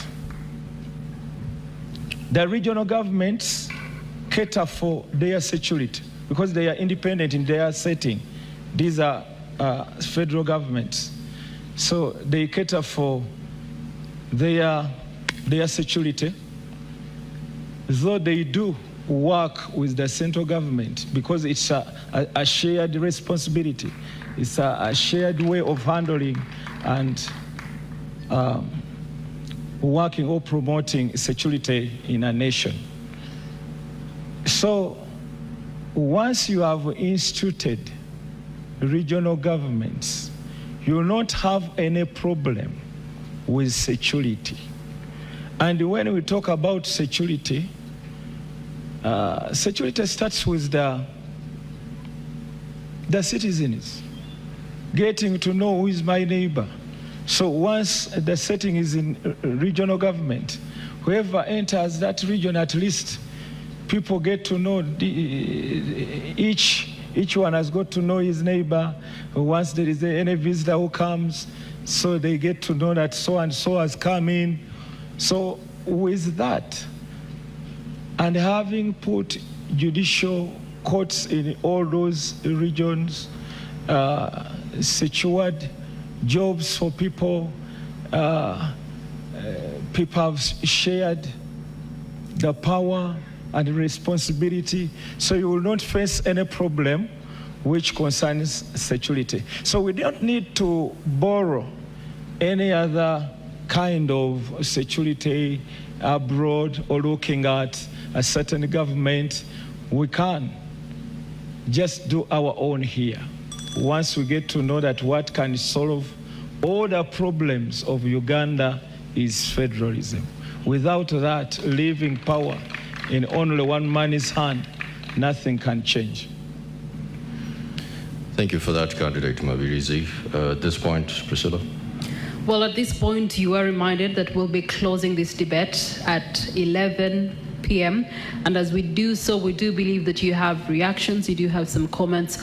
We do have sector leaders in our audience this evening that would like to respond to what has been submitted of our 5 candidates. Equally, our online audience has some burning questions, and so we'll be interacting with you in a short while.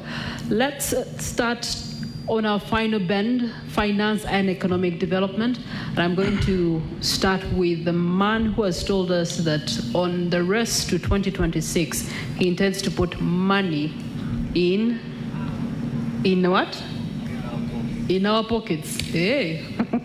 Okay, fixing the economy is just one element, but one who's a financial advisory. What does Uganda need to fix the economy, with or without you as president? Nandala, Mafabi. I think you're aware. Let me start from 1986. In 1986, our budget was 777 billion, before removing the 2 zeros, 86, 87. And that budget was able to do a lot of work. You know, they did what they could. Even university students who would study for free, somebody would say it was only one university. Currently, if you remove 2 zeros, you get 7.7 billion. Right now, our budget is 72.3 trillion. That means it has gone more than 10,000 times. But what have we got? So all along this time, what has happened is what? One, wastage. We are talking about corruption. Is one of our main problems in this country. Every year, they steal over 10 trillion shillings. Now, when they are stealing that money, first it increases the demand on taxes. So that's why people have to pay taxes to cater for theft. In our economy, we have money in houses. It is counted in circulation, but it is not houses. But let me focus on the one of this current one. Now, 72.3 trillion, yet we are estimating to collect 72.3 trillion, yet we're going to collect 37.2 trillion. It means already we have a deficit financing of 35.1 trillion. What does that mean? It means we're going to borrow. Now, that's what we go. They'll go to commercial banks. I'm sure they're going also to go to money lenders like our local people are doing. But that already is a demand on cash in banks. Now, when the banks will be preferable to lend money to government than the private sector. So if the private sector does not borrow money for investment so that it can be able to generate jobs, because if I went to a bank, I want to borrow money to put up a maize meal, but because of the cost of the money, I will not go there. Eventually, that means that investment will not happen. Now, jobs will not be there because the current government will be the one going to the commercial bank to borrow. That's what we're calling crowding credit, which is meant for the private sector. 2, if people don't have jobs, there will be no power to consume. Because if I've got a job, I'll have money to buy goods and services. And when I buy goods and services, that's when I will also be paying good taxes on consumption taxes. But since I don't have capacity, I will be remaining a beggar. Speaking of taxes, I no longer Priscilla Regina. I am constantly paying taxes. There's more taxes that are slapped on me ever so often. In short, what I'm trying to say is that the tax base remains the same. How do we expand the tax base? I think if you had listened to me, you would have got how you expand.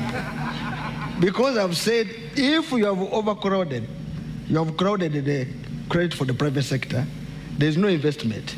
If there's no investment, there's no employment. Anybody who is employed pays taxes by either consuming goods and services, if it's not at the pay as you earn level, but at a certain level, you'll pay as you earn, which is a direct tax. Now, how do we do this? First, we must release credit so that the private sector is able to access credit at a lower interest rate so that it's able to invest and get a return. Currently, the country Uganda we're living in, everybody now, if I'm not mistaken, every village you go now, there are money lenders who are lending our local people maybe 100,000, but they're charging 50% for only 1 month. Already those are the ones depriving those people to remain in poverty on a daily basis. Now, how do we go about it? We must expand the tax base. We shall expand the tax base if the government reduces its appetite for money which they are wasting. Cut corruption, you see defense, 9.9 trillion. If this money you invested it in productive sector, like agriculture, it will generate more money because that will create jobs. And that's what we're saying, it must be invested in better places. Insecurity will go down quickly because the biggest insecurity is because of lack of jobs. 3, currently, 14 people are the one maintaining 86 people. Now that's very dangerous. A country which is full of beggars is very dangerous. And that's where we are saying we must cut it down and make sure that people can get it. And that's why in agriculture, we're talking about cooperatives. Everybody what we grow, government will Okay, thank you so much. You can find more details in the manifesto for the Forum for Democratic Change candidates. We're going to allow you to take a breather as we are getting reactions from the audience. We do have various sector leaders that are in our audience tonight. Amos Wekesa has joined us this evening, and he's been an ambassador of Uganda's tourism, so much so that he ended up setting up shop in a neighboring country simply because of the things that you, candidate Nandala Mafabi, are talking about. Amos Wekesa.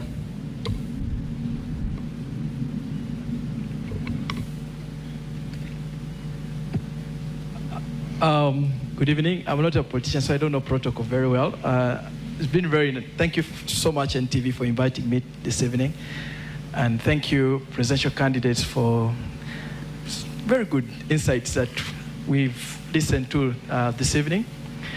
Of course, I will be a little bit biased that Mr. Honorable Muntu did a fantastic job in dissecting tourism. I was actually shocked that you related it to everything else, to security, to the market. Yeah, if 4 million tourists arrive Uganda, each of them will eat 2 eggs a day, and they spend an average of 8 days in the country. You just do the mathematics. An omelette, they will be willing to pay $10 for an omelette. You know, you just grow the economy instantly. I also say, when Honorable Kyagulanyi, you had a very fantastic write-up in the manifesto about tourism. I was actually very impressed. I think my only concern is that it's not being sold well. I think we need to sell that dream. Yeah, it needs to be sold a little bit more. I also want to say that tourism, the reason why they say tourism is Uganda's lowest hanging fruit is because of the potential we have. The great weather, the mountains, the lakes, the rivers, the people, the culture. It's just so low. And then tourism this year earned the whole world about $10 trillion. But if you just remove the $10 trillion and put on the side and go just for sports tourism is one of the fastest growing sectors. And Ugandans are extremely very talented. It's just that a lot of them don't have the opportunity. This year, sports tourism earned $800 billion across the world. By 2032, it will be earning $2.2 trillion just by doing sports. Amos Wekesa, in the words of the incumbent, therefore,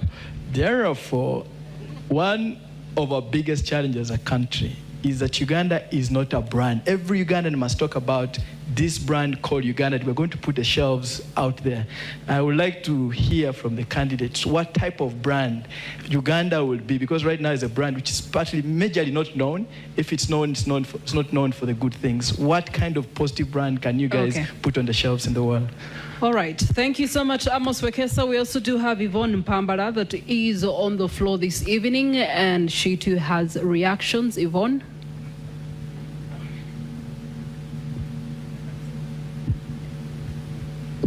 Our online audience, please keep those questions coming. We're going to be turning to them a little bit later on Facebook, on X, as well as TikTok. We're also streaming live on our websites, NTV Uganda, as well as Daily Monitor. Yvonne? Thank you so much for the opportunity. I'm glad that NTV has put a very spirited fight for us to be able to be at this debate. It's very unfortunate that we have 3 candidates that have shied away or cowered away. That's what I would call it, because it's very key for majority of our presidential candidates to come here and put a spirited fight in terms of what they feel is the vision for Uganda. So I appreciate the candidates that have made that deliberate choice to be here, and Uganda does not take it for granted. So we see you. Thank you. It's becoming very, I would call it problematic from the kind of generations we come from, that, you know, the voter apathy in Uganda has gone high because Ugandans no longer believe in the systems, not even elections. They don't believe in elections anymore. I feel that is one of the biggest problems, because we're going to sit on these platforms and talk and give the visions. Alternatively, majority of you have very good visions for this country, but we don't want to lie that Ugandans might not be listening because they've given up. What is the vision to make Ugandans believe again? Past just the normal words we put out, past the manifestos. Sometimes we are too lazy to read these things. I don't want to lie to you. So we don't see the vision from those booklets. We don't see, what do we do to bring the hope back to Ugandans, that Uganda can transform and become a better country where all systems work, where we believe in the kind of leaders we're putting in place, where we are sure that we are all included. I'm seeing so many men seated in front of us. What makes you think that the voices of women are included in the discussions you're having? These are tough questions, because we feel as good leaders, if you're going to cover for majority of the population, what is your fight? Is this largely about competition just for presidential, or you have an actual voice for saying we want all Ugandans included? All right, thank you so much, Yvonne. I believe the candidates, you've gotten her point. Priva, I do believe you also do have a reaction for us in the house. To our audience on KFM and Dembe FM will also be coming to you. Equally, those of you that are streaming live on YouTube will be with you shortly. Priva. Miss Kasire, Evelyn Kent, talk to us. What do you have to ask? Thank you so much. My Evelyn Kent Kasire, candidate to MP Kampala, under need flag bearer. My question goes to Nandala Mafabi.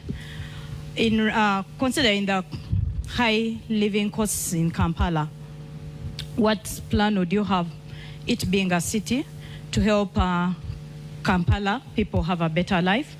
And the second question is, at what point in time did you make up your mind to use money in your pocket as your slogan, considering we had presidential candidate, presidential candidate, Joseph Kabuleta, who has been using the same slogan since the 2020 elections, and assuming he had been nominated, would the two of you still have carried the same slogan? Thank you.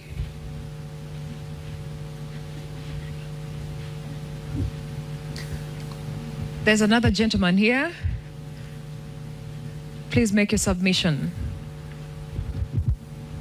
Thank you. My name is Agaba Mzora, and I'm from ANT Party. I'm also a candidate for Member of Parliament for Kampala Central, representing ANT. My question goes to Honorable Robert Kyagulanyi, and it relates to the recent confrontations his camp has had with Uganda police and other related security agencies.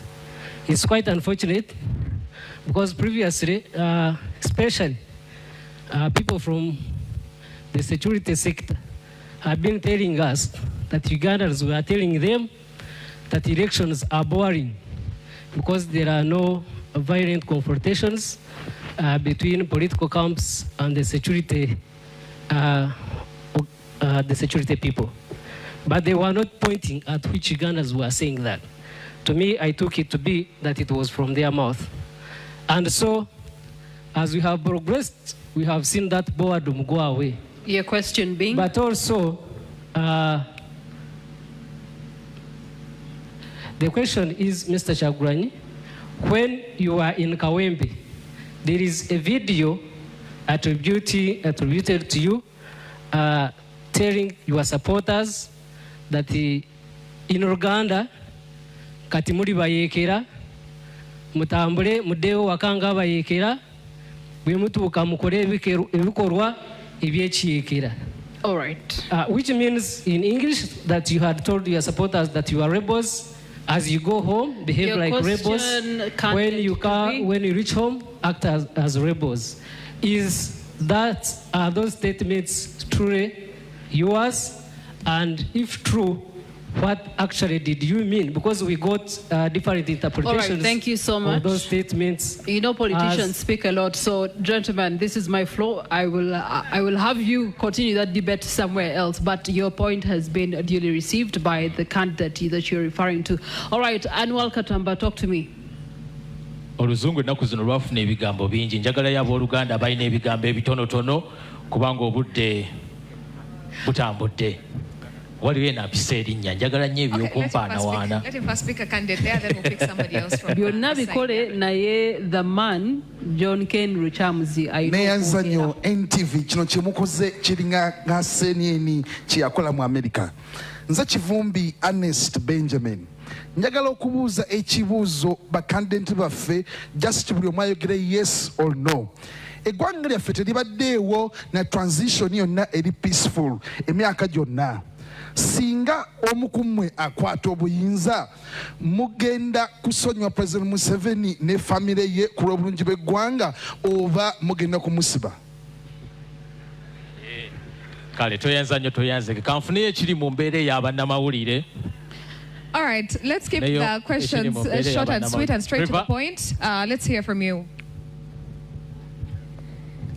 Amanya nze muwaddanku nnyingi. Ndi mubaka wa parliament ow'Ekyaddondo. Njagala okubuuza candidate Mugisha Muntu, Mabirizi, candidate Nandala, none yagambye okwogera mu Luganda. Candidate Bulira Frank.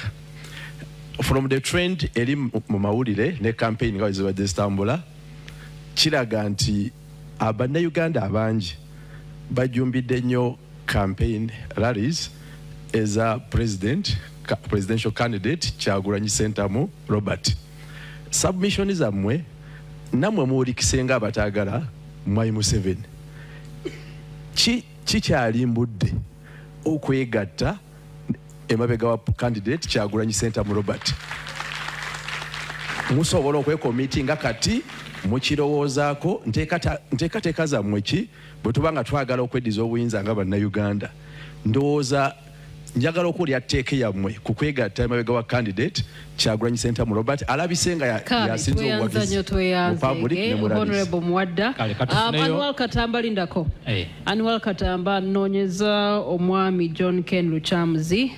Then Privan noonyeza omwami gwe bayita Johnson Mayamba. Those will be the two questions we'll take on the floor. Then we will allow our candidates to respond to each one of them. Thereafter, we'll go to our online audience and also give them a chance to interact with their candidate.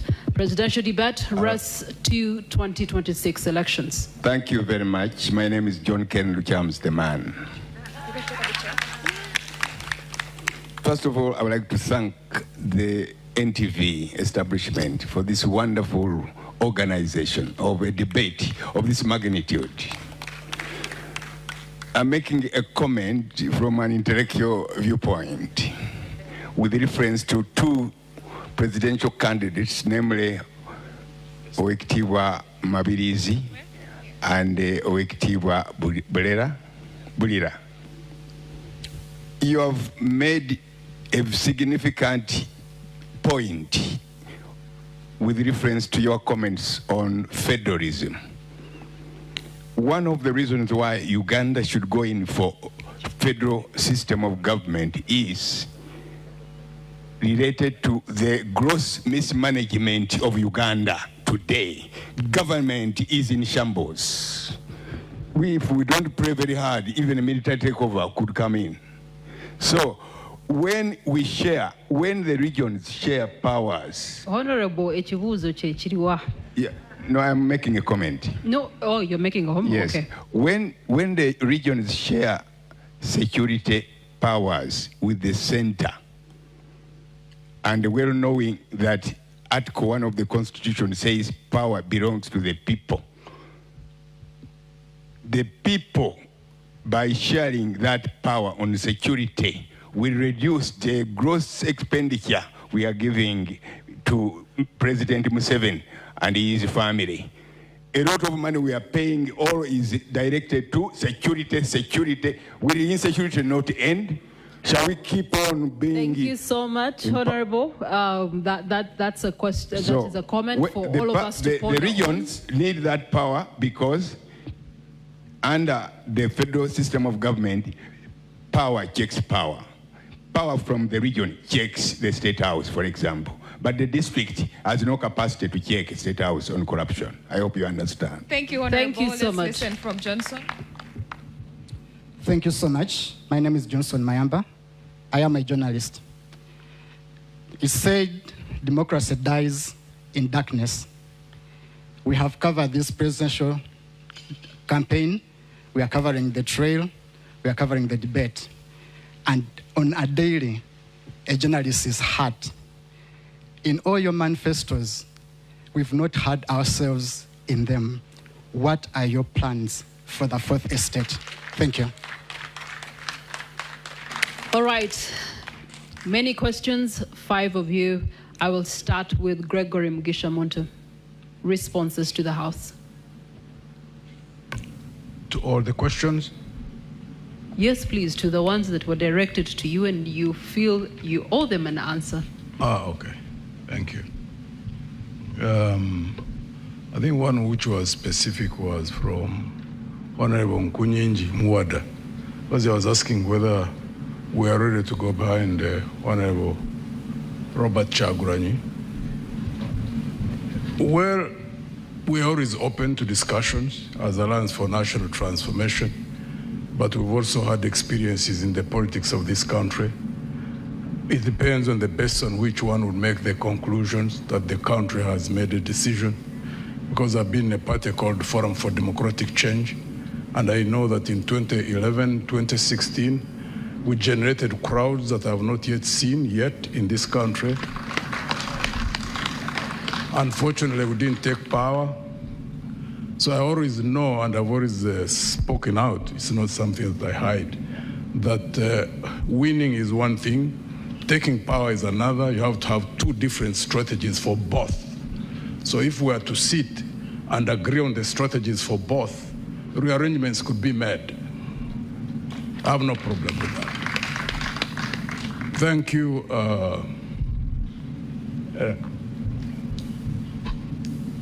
I think Yvonne talked about the raising of hope.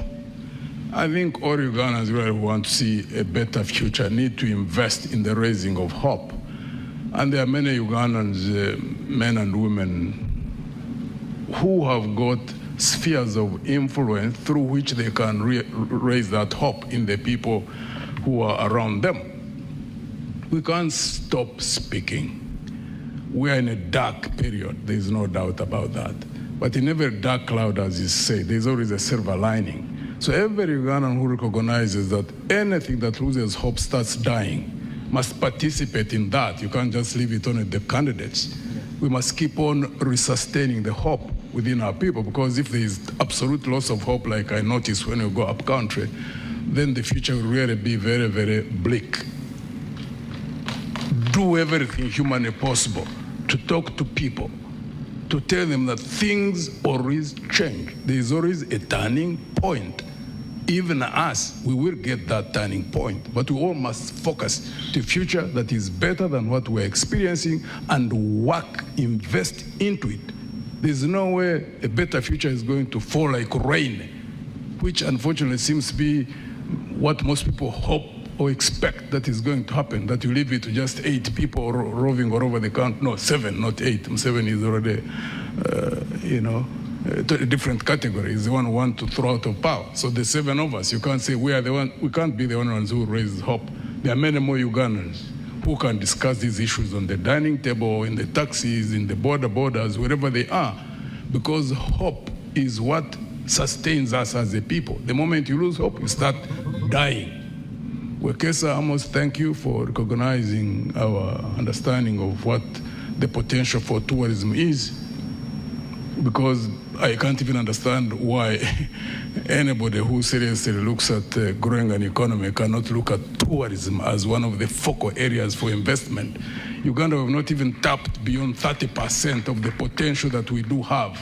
If we had time, we would go into details in regard to that. And well, the colleague from NTV, it's unfortunate that you asked that question. You know how this regime manipulates information, manipulates people? So we stand with Honorable Kyagulanyi in all the things he's doing. It's unfortunate that the security services are really focused on breaking the crowds which they do have, which they used to do to our candidate in FDC when we were there. They have a way of trying to do things in such a way that they cause clashes within the opposition forces. We will not allow that. Even when we are separate, even when we are running different campaigns, we will stand together against the tyranny of the regime.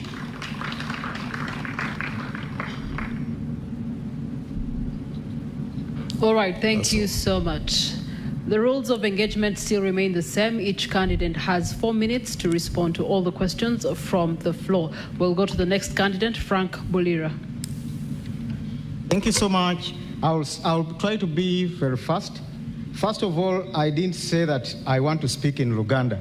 I just said I want to reduce the English. That is the #1 problem of this country. We want to liberate this country. Not speaking a lot of English. It won't help us. First and foremost, Madam Yvonne, thank you so much. Voter apathy is majorly because of loss of hope. It is with the opposition, apparently, that has to give hope to the majority of Ugandans on the opposition. As we speak, the opposition is only looking at how many members of parliament shall we get in order to get more iPod money, not removing Mr. Museveni. That is why, as the RPP, we have not even positioned any single candidate for MP, because people are just looking at getting 50 million because they lost hope. They think and believe that Mr. Museveni cannot go. So they say, Nange kangabanireko wano, let me get a call of 300 million. With Mr. Museveni, God will decide. That is the problem. With the opposition, we are now the problem of the country. People are looking for iPod money. For us, we are not looking for iPod money. Dr. Chingi left a great foundation for our party. That is the reason as to why we are looking at removing Mr. Museveni and bringing back sanity in the Pearl of Africa. So the opposition is majorly contributing on loss of hope and voter apathy. People have lost hope. But I know when I become president of the Republic of Uganda, all MPs from the different parties will join me. They will cross over.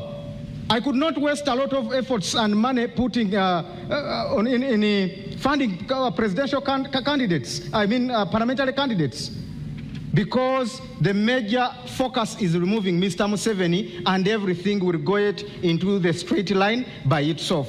Secondly, Honorable Mwadanku Nyingi, thank you so much. I respect you, comrade. You talked of coalition or getting behind Honorable Kyagulanyi. I appreciate Honorable Robert Kyagulanyi's role in bringing this struggle where it is. But what you should know, Honorable, is that this struggle started way back from the Kairas, the Dr. Semogerere. Dr. Semogerere in 1996 had the biggest crowd, which we have not seen. Hajina Jege Sevagala had a crowd, a 1 million march. He didn't even smell at presidency. Retired Colonel Dr. Kiza Besigye. Go and look at the footage of the rallies Dr. Semogerere had. I mean Dr. Kiza Besigye had. Dr. Besigye has not delivered us to Canaan. It's unfortunate. The crowds are important, but it has to be a guided crowd with a focus, as General Muntu said. That is the reason as to why Dr. Kyagulanyi was not staying in Uganda and was feared more than the people who are sleeping here in Wakiso, because Mr. Museveni knows he will contain them at the end of the day. They are not even focusing at presidency. We are looking at removing Mr. Museveni. In fact, I would be the person the Honorable Kyagulanyi would rather behind. I don't want Ugandans to be disappointed again, and at the end, they tell you, I'm the solution to this country. Don't expect me to tell you, we have all the plans from A to Z. I inherited Dr. Kyagulanyi politically. I have all the contacts and the networks. That is the reason as to why my campaign has started late. Many people have been asking why I have not been campaigning. It's not deliberate. My accounts were frozen. All our funders were intimidated.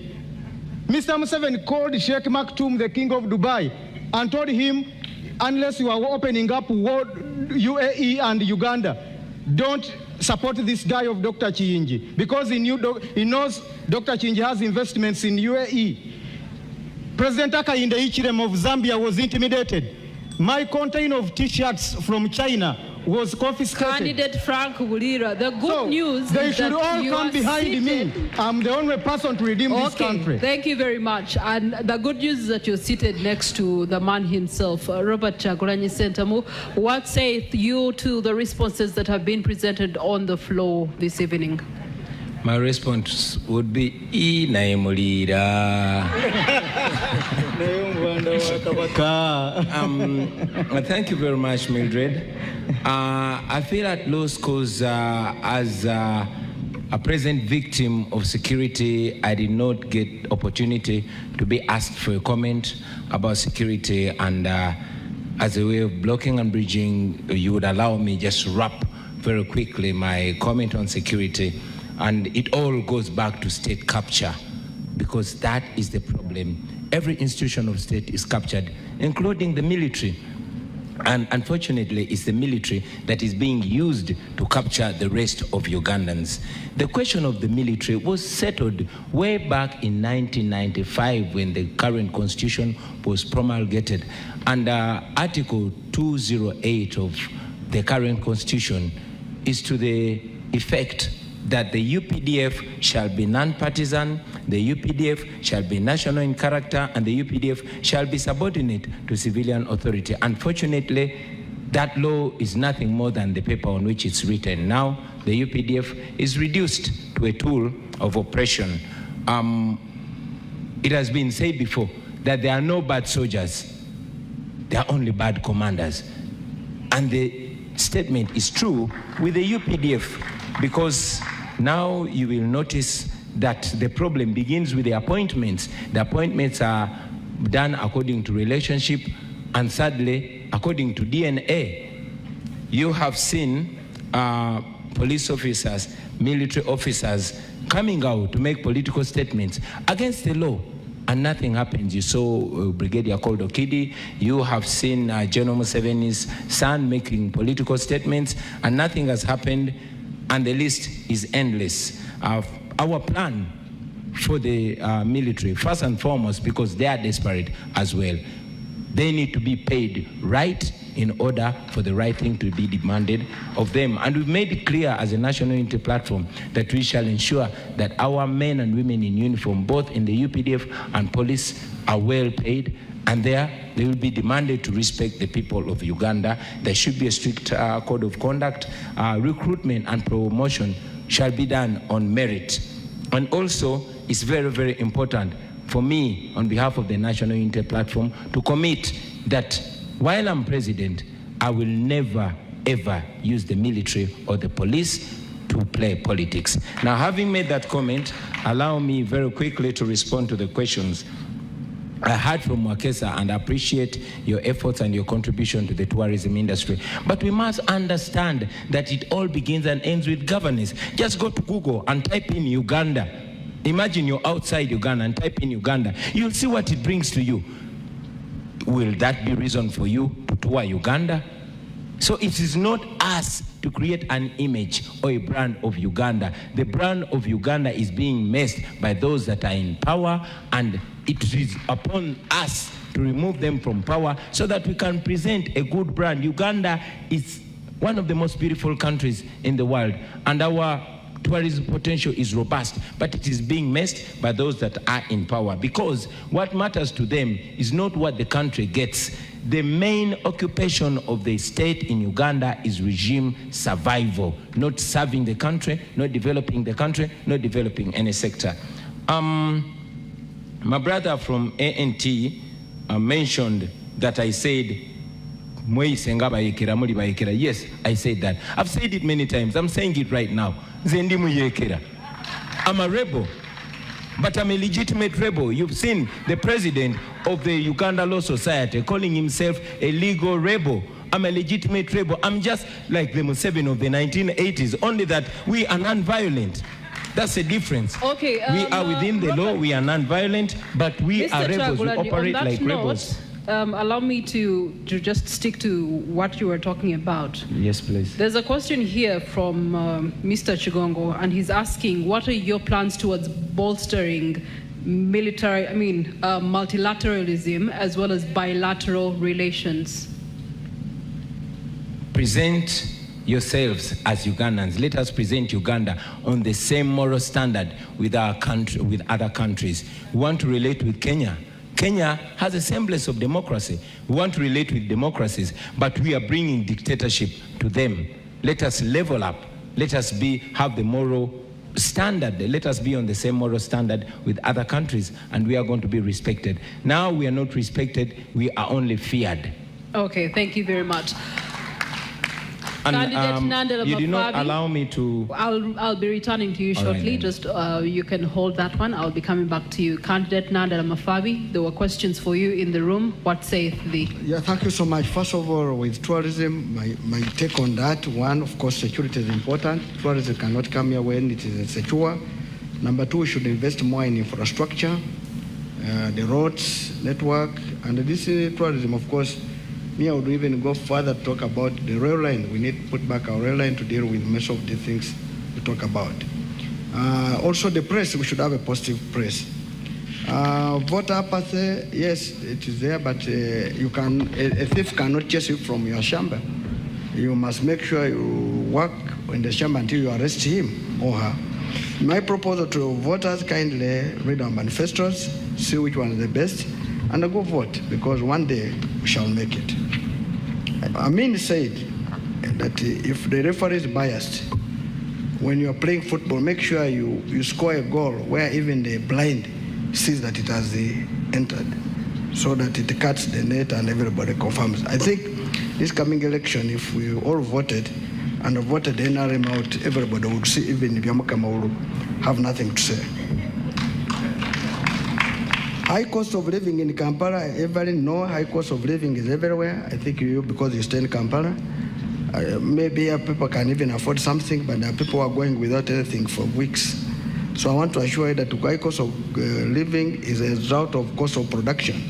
We have high taxes, we have high cost of production. Now we have talked about electricity, it's very expensive, and that's why electricity is one of the catalyzers to make production.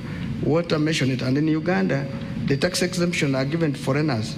So we are the one who bear the burden for foreigners instead of the Ugandans. Corruption is also another cost, because when the costs are, taxes have to be put there to tax you, so that they're able to cater for the corruption of the 10 trillion. You said, I copied your motto, no. We said fixing the economy, money in our pockets. I don't know if yours is like that. But I'll also give you an example. Kusoka College, where I went from, where I started from, it says, Kurakatonda negwanga lyafe, for God and our country. And the motto of Uganda is for God and my country. Should we also say that Uganda copied from Kusoka College? On issues of Museveni, you see, for us, we're in this campaign not looking for, we're not in for hate, we're not reaching anyone. What Museveni has done, has done. His 40 years are over. We need to move on. What he has failed to do is what we are saying, it is us to fix it. So we are bringing unity, we need to reconcile this country, we need truth-telling, and this country must move forward. Museveni is just one individual, the country is bigger than Museveni. So for me, I believe we need to have our country united, and should we forgive him, there will be truth-telling. Nkunyinji, you said we should join hands. Everybody knows how to mobilize. For you, you may be mobilizing using music. We don't have music. You may be mobilizing by carrying like Museveni. We don't carry. For us to go to villages. So there's no measuring tool that you are the best. I think we have to wait until the D-Day. That will be the determining factor. All right, thank you so much. Just a small one. The press, we are sorry the press being hurt. We feel bad about it. And of course, even this is where I want to make a comment, that I think the state should come out clearly. We need EC to come clear about this, because there should be fair play. We don't want any candidate to be, his or her supporters be hurt. We need each electoral commission should take charge of the election. But I also had the electoral commission chairman saying after voting, everybody should leave the polling station. I thought this gentleman was a judge. When I look at the rules, the Presidential and Parliamentary Elections Act, it's clear says that after voting, a person should stay 20 meters from the what? The polling station. Is that the same way by saying people should go home? That shows there's lack of people of understanding in this country, and these are the people who are going to be the referees. We want to pray to God that they learn the law and understand it. What do you want to do at the polling station by chasing people? You must be wanting to steal. Let him come out clear to tell us. All right, thank you so much. Mr. Joseph Mabirizi.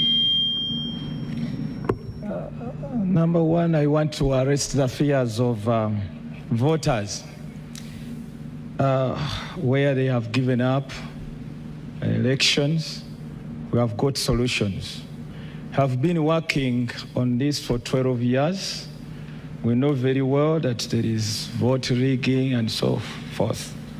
So number one thing that we've done is educating Ugandans about the army we have and their rights, the constitutional rights. When you add the policemen and the soldiers, we have 106,000 soldiermen or gunmen. And the recent census which was carried out, we are over 45 million. And they did not come to my home. So we have already mobilized people who are more than 3 million. If Justice Byabakama decides to announce any other person giving our win to another person, then the 3 million people, us who are not cowards, we shall raise and fight against that. Secondly, we have offered a safe landing for the predecessor to be, and we have already written to him. That's also very important. Then Ugandans getting to know that this is the number of army we have. If anybody violates the constitution, we have to raise. That is very important. And whenever we have gone in this nation, we have carried out baton campaign along with mock elections whenever we go. And that has helped Ugandans to know that the current regime has no support, because whenever we go, we get the ballots, people vote, and there is no place where this regime has got more than 4 votes. So that one is already now known. There was a question about the journalists. You are covered. Once there is good governance, you don't face all what you are facing today. Then when it comes to the question about joining Kyagulanyi, I sat with Mr. Kyagulanyi Slice in his house. Then from there, I wrote to him twice. I'm born again. We sat in your house. You don't recall me coming to your house in Magere? You have forgotten? So I did. I'm born again. And I have written to these presidential candidates about joining hands. They endorsed, they received the letters. They didn't turn up. So what do you want me to do?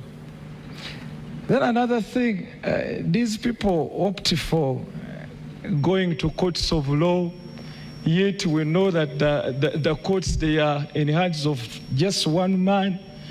Then they are promoting the governance, which is the same as the one we have. For us, we advocate for federalism. So our plans are so different. That's why we cannot join anybody. All right. To all the 5 candidates on the floor, as we're looking to our social media platforms and getting questions from the online audience, we also have a desire to hear from you on sectors that have shown immense potential, but yet they are still not given that much attention. Sports is one of them. The creative industry is another one. And of course, some people have not had responses of candidates regarding protection mechanisms for the Fourth Estate. That being said, as you prepare your responses, turning to our social media platforms, someone has put a crying emoji and said, but help me. As Uganda started out as a federal state, but the system collapsed. Nigeria is currently also running on federalism, but it is constantly facing ethnic, religious, and regional clashes. How different is the federal system they are suggesting? And of course, that is to candidate Bulira. Then we also do have on X Okello George, who says, given Uganda's history of contested elections and past allegations of electoral violence and media suppression, what concrete, viable steps will you take as a candidate to guarantee a free, fair, transparent, and peaceful election, including protection of opposition, free speech, and unbiased media coverage? This is in the case that you are the president at that opportune time. We also do have Rango3_8 on X says, Uganda has one of the youngest populations in the world. What is your vision for empowering youth to lead in innovation, youth to lead in politics, and youth to lead in entrepreneurship? How will you engage young people in decision-making processes? And I'm going to take the final one from X. I am Sami says, 1, how do you plan to leverage technology to boost Uganda's economy and improve the lives of citizens? 2, what strategies would you implement to increase access to digital services, especially in rural areas?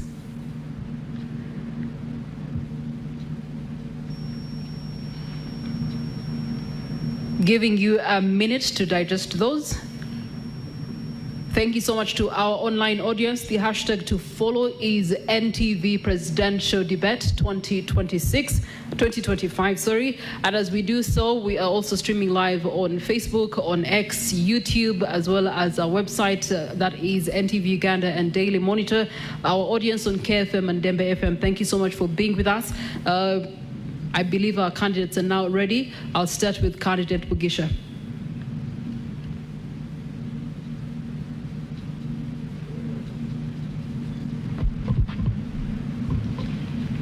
The areas which have high potential but where there hasn't been adequate investment, as they have indicated, like in sports, like in the creative industry.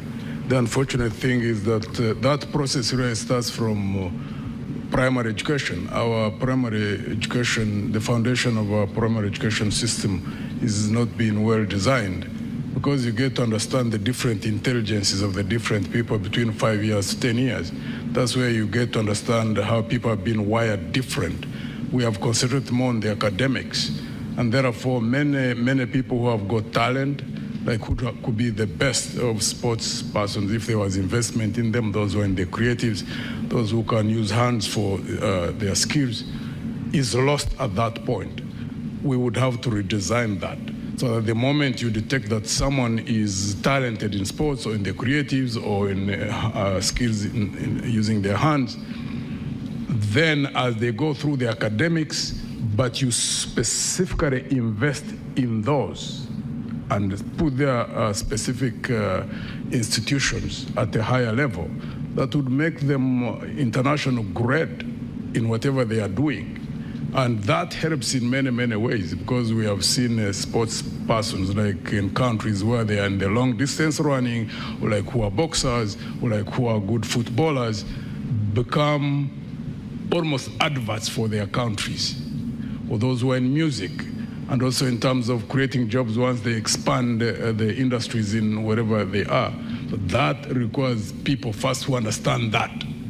Unfortunately, this regime seems not to understand that. We do understand it, and therefore, if it's the will of God and people trust us, it is one area which we will invest in heavily.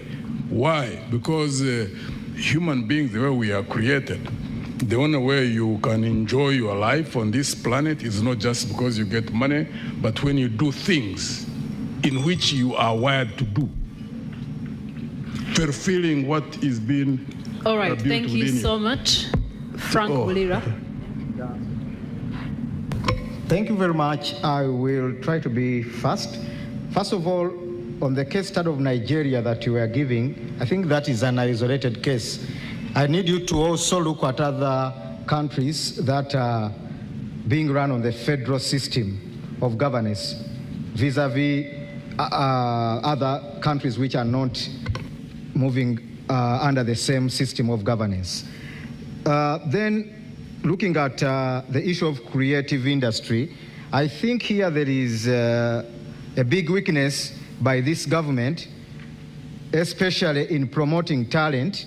I don't know whether they are just selfish or I don't know. It's like these people were just imported and they are in a wrong country, governing a wrong country. It's like they are just passing through Uganda, going somewhere. Because of late I saw the she cranes trying to fundraise for money to buy air tickets.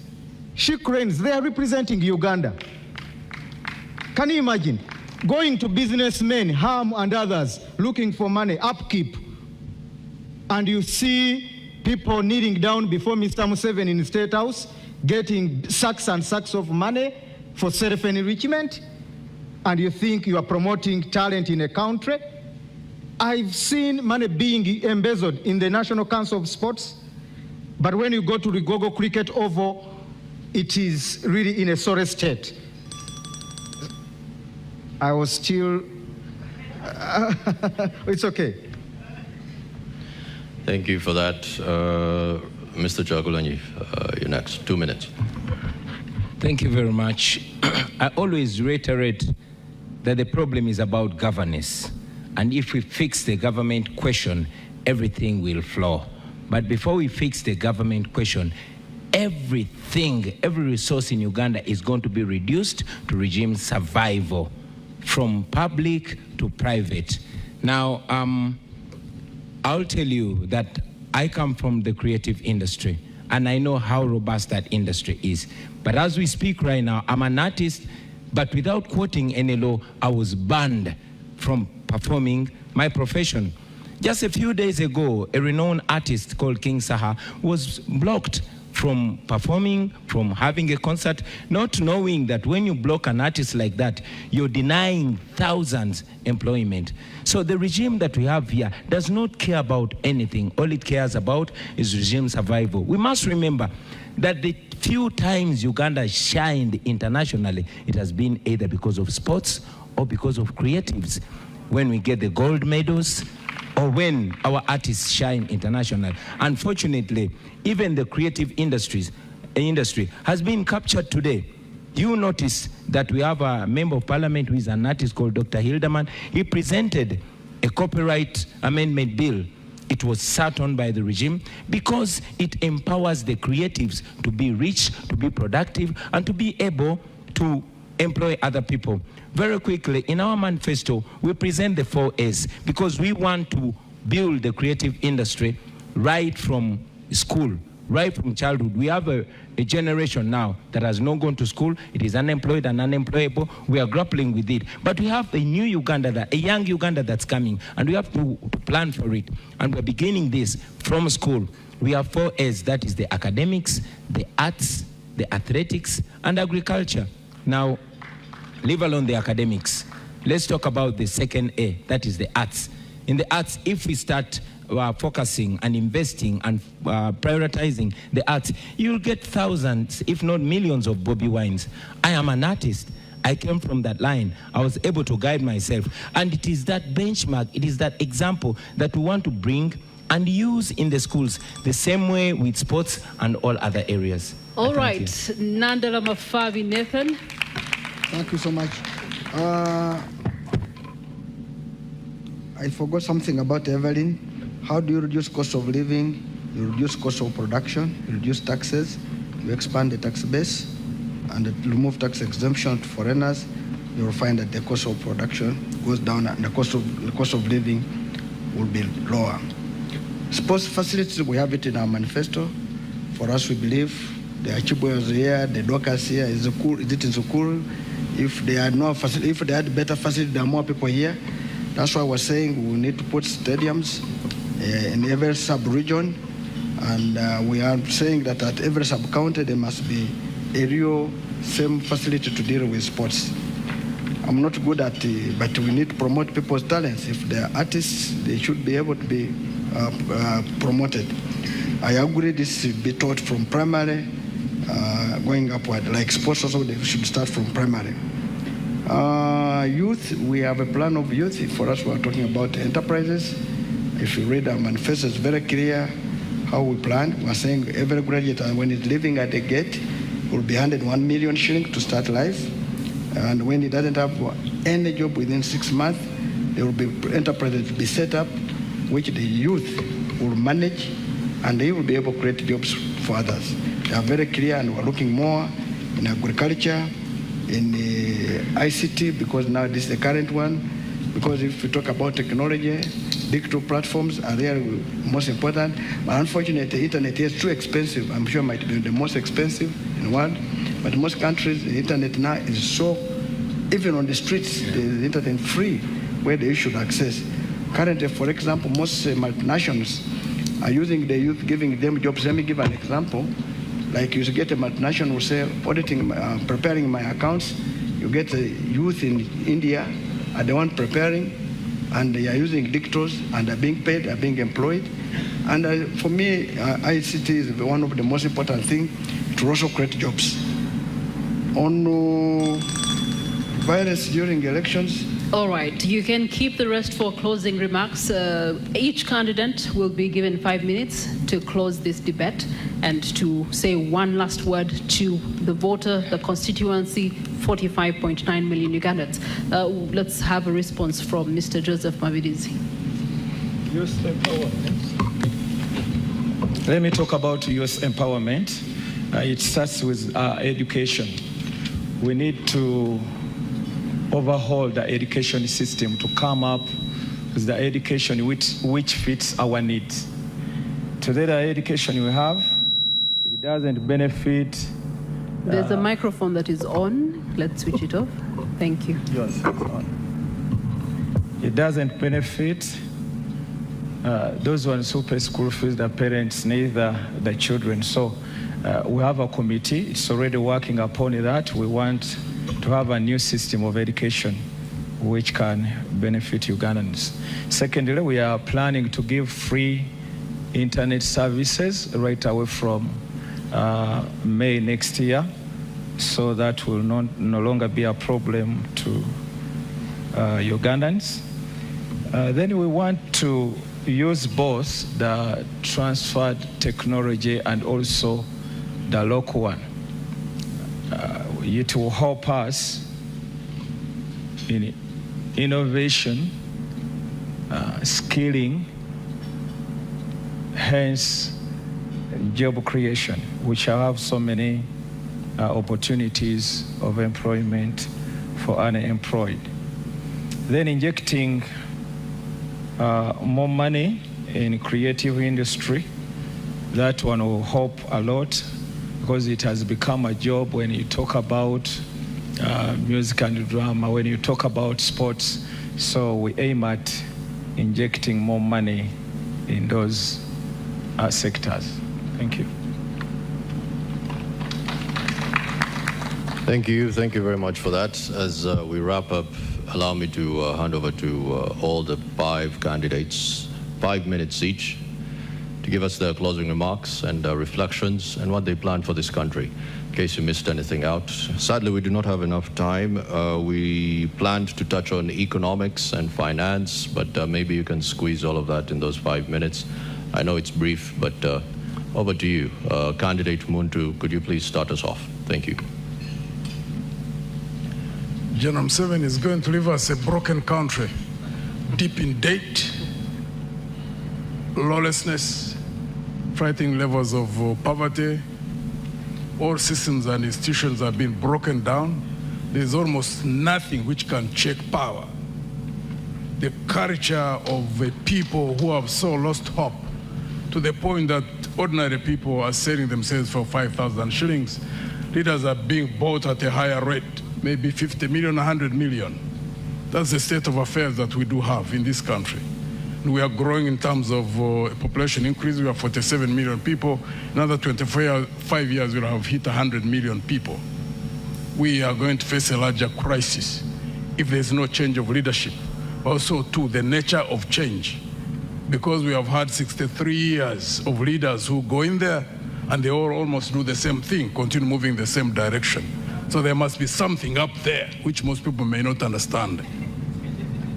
There's absolutely no reason why 9 presidents can all go in giving promises and within a few years they all get drunk with power. What I promise the Ugandan people is 1, integrity,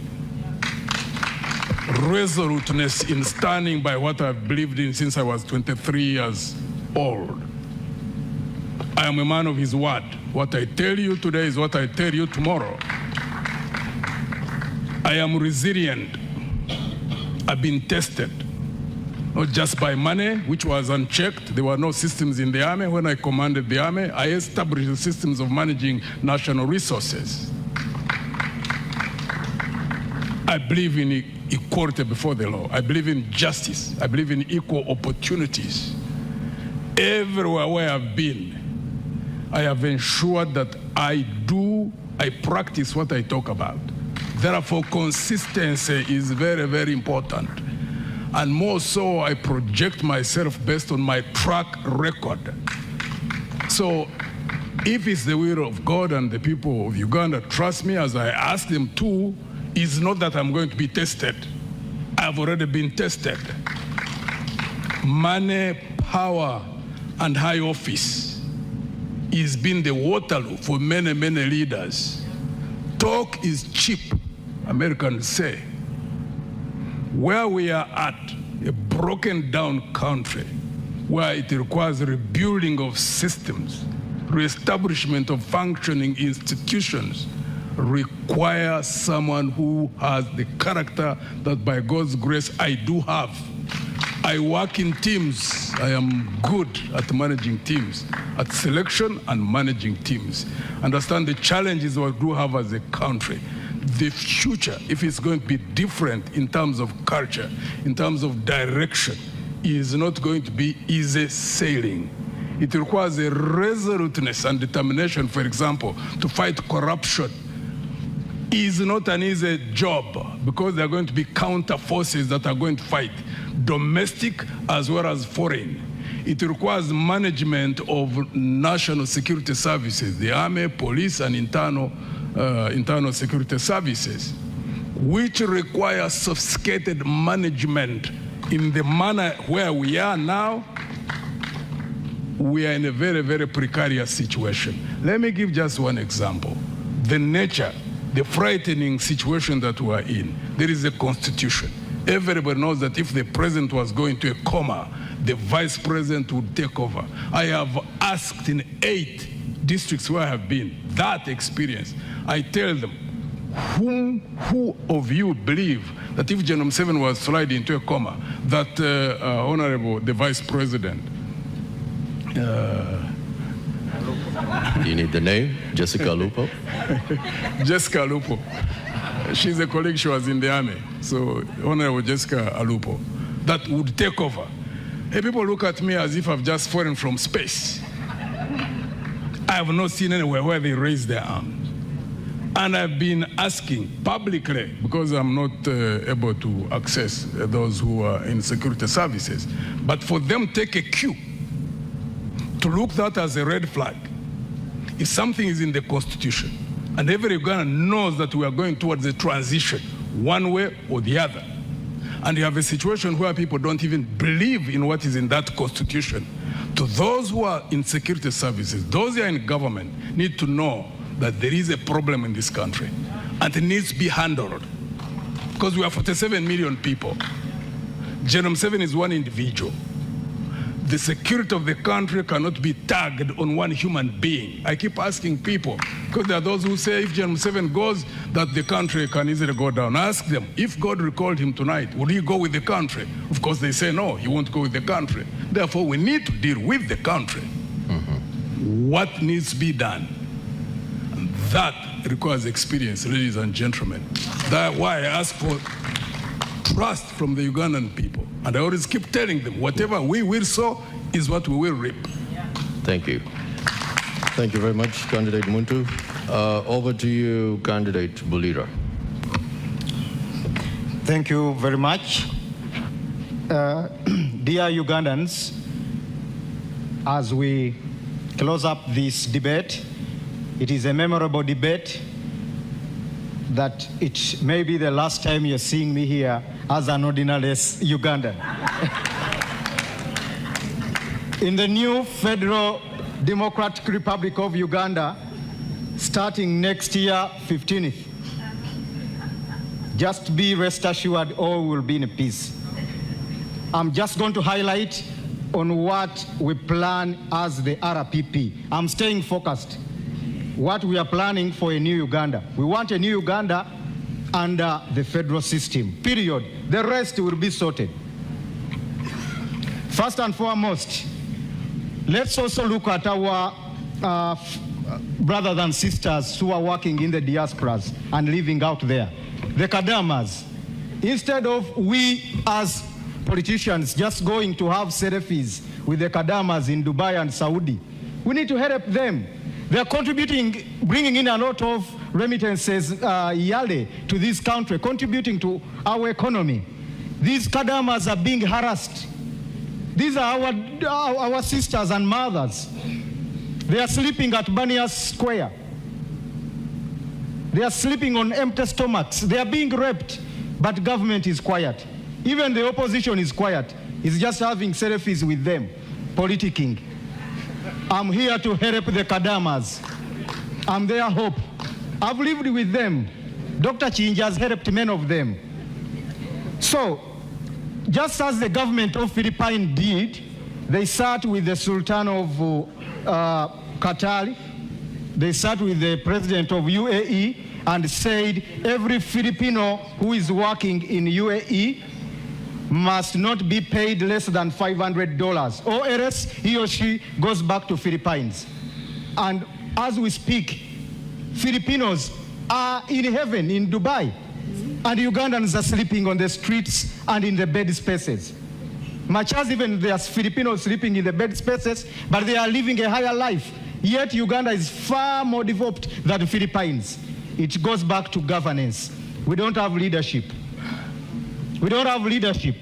As a president, I'm going to sit with Sheikh Al Maktoum and we negotiate on the issues of, the issue of Ugandans working in the UAE, in Saudi Arabia, Qatari, Turkey, and all other countries in the Middle East and the entire Gulf. We need to save our sisters. On a serious note, money is coming from those brothers and sisters, contributes a lot to the country's economy. On the issue of tourism, I had earlier sat with some sheikhs in UAE and the Dubai municipality, plus using the contacts of Dr. Chingi, since he had shares in Emirates. And we wanted, they had done a survey that Entebbe International Airport has the best terrain for a nice airport. And they were suggesting with the government to have Entebbe International Airport as the base or headquarter of Emirates in Africa. Mr. Museveni refused this, simply because they wanted to employ workers on UAE standards, being paid highly, and UAE directly being involved in the recruitment of Ugandan workers. Look at that selfishness. Up to now, that project was put on hold. We don't have an airport. We are the only country which doesn't have an airport. Recently, Madam Mama Nyerere was locked up in a lift in Entebbe International Airport. That's when Mr. Museveni came out to pretend like he's chasing workers at Entebbe International Airport. It is the only airport where these electric stairs don't work. They only put them on when they are international guests. Even poor countries like Zambia and Malawi have real airports. We don't have an airport. And it is the gateway to the country. It is the gateway to the tourists. We want to put down this airport, and we have a reasonable airport. In fact, it's even going to be named Sir Edward Mutesa International Airport. From Entebbe is meaningless. All countries, when you go to Kenya, their main airport is the Jomo Kenyatta International Airport. Their founding father. Go to Malawi, it is the Kamuzu Banda International Airport. In Tanzania, it is Julius Nyerere International Airport. Oliver Tambo International Airport in Johannesburg. It's only Uganda selfishly remaining with the name Entebbe just because Mr. Museveni doesn't even want to remember the founding fathers, the first presidents, the Obotes who brought about the independence of this country. We are going to construct Wesley Mumbere Airport in Kasese and Omukama Chebambe Airport in Fort Portal, tourism city. Thank you, Mr. Oh, I was just starting. You'll start when they I've not even reached in the middle. You'll start when they elect you on the 15th. Oh, Ugandans need this. All right, so we get to also receive closing remarks from Honorable Robert Kyagulanyi Ssentamu. Thank you very much, Madam Moderator. Our fellow Ugandans, at a time when our nation is at crossroads, at a time when all institutions of state are under capture, including the judiciary, a time when a judge sits to adjudicate, to decide a case, has not to look at what the law says, but consider what General Museveni wants. At a time when appointment of judges is by a person and yet is supposed to be by the Judicial Service Commission, a time when even a justice of the Supreme Court, Justice Chisache, is in exile because she fears for her life, having disagreed with the status quo. A time when political leaders are in jail, people like Dr. Kizza Besigye for no case whatsoever, where citizens are tortured on camera by those that are supposed to protect them. A time where social media is blocked. Facebook, as we speak right now, is blocked just because one person does not like it. A time when laws are applied selectively, where some people are in prison for apparently being charged for computer misuse. And yet, as a person standing right here, I'm a victim of harassment and threats by the highest official in the military, threatening to behead me. In a time where a country is completely captured, I want you to know that a new Uganda is possible. A new Uganda can come, and it's by you and me. Ladies and gentlemen, I come to you as a typical Ugandan. I've grown up in your faces. I've grown up from the lowest of society to here where I am today. I am a symbol of resilience, a symbol of discipline. I came from the ghetto, the worst of character, but to be that I'm a happily and decently married man, well educated and all that, that speaks of my character. Ladies and gentlemen, I present myself to this generation, to unite this generation, to uplift this generation, to stop tribalism, to unite the country. And with your support, with your endorsement, I am sure we can all change Uganda. I've said it before and I say it again. I don't present myself as the most capable or the most educated or the oldest or the most experienced, but the most committed to lead this generation out of slavery. When you vote for me, when you vote for the National Unity Platform, you'll be voting to end 40 years of dictatorship. You will be voting for servant leadership. I present myself not as a boss, but as a servant. And most importantly, we as a nation will be able to march forward together. Therefore, ladies and gentlemen, please remember that we have an opportunity to redefine our history, an opportunity to start over again. This opportunity is coming on the 15th of January to end the hate, to end the historical injustices, to end tribalism, and to rebuild our country. I am sure Ugandans, especially the young ones, love each other. They want to live together, but they are stuck in the past. It is our opportunity to unchain and unhinge and move forward. Therefore, I call upon all of you to vote for me. Yes, I have the highest respect for all these contenders right here, but I'm the best choice. The people of Uganda have shown it to you.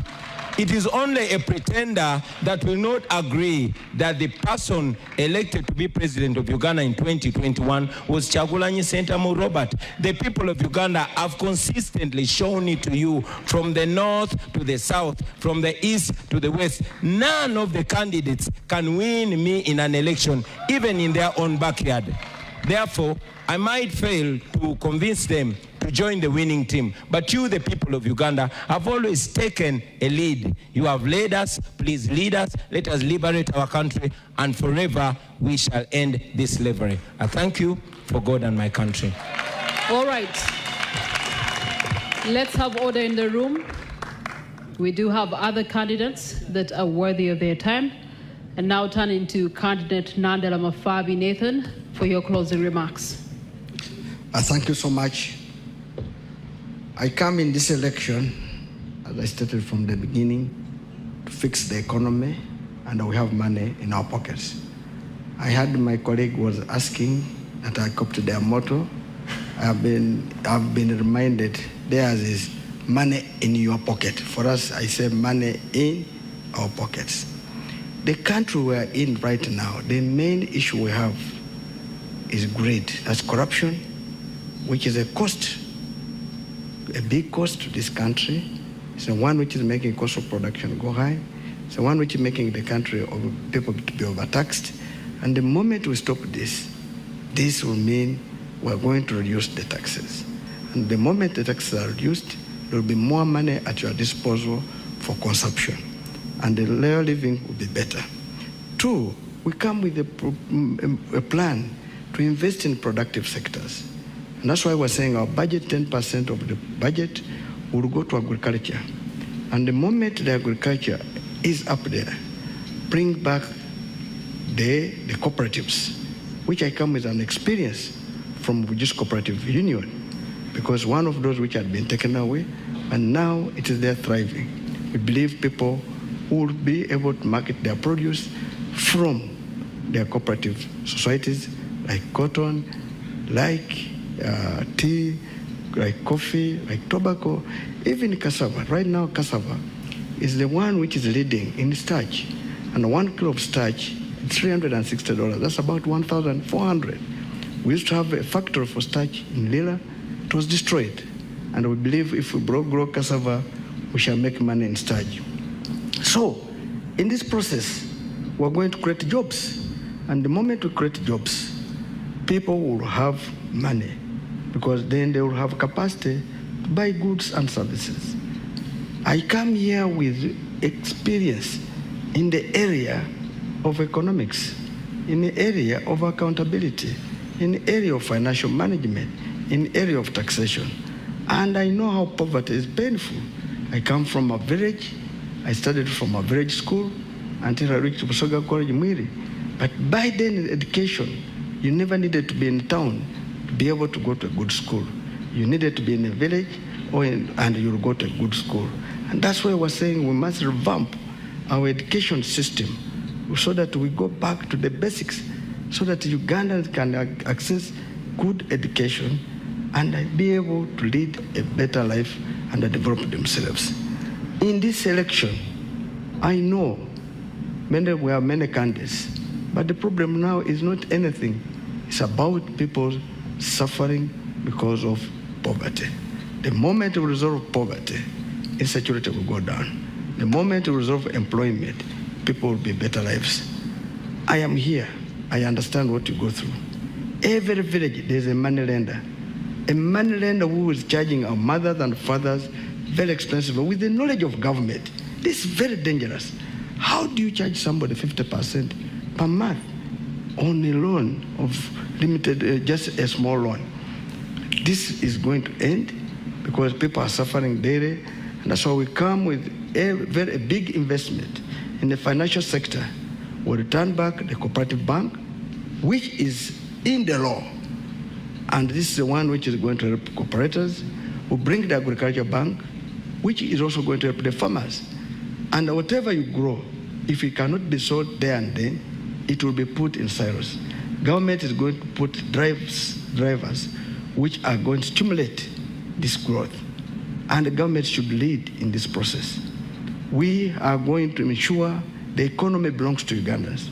Our economy currently is for foreigners. The telecom sector belongs to foreigners. The construction sector belongs to foreigners. We believe Ugandans should be the one to lead. I will give an example. To construct a road, all 95% of the materials are from Uganda.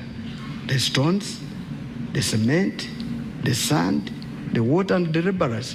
Why would a road in Uganda, 1 kilometer, cost money which can make 20 kilometers? It's because of corruption.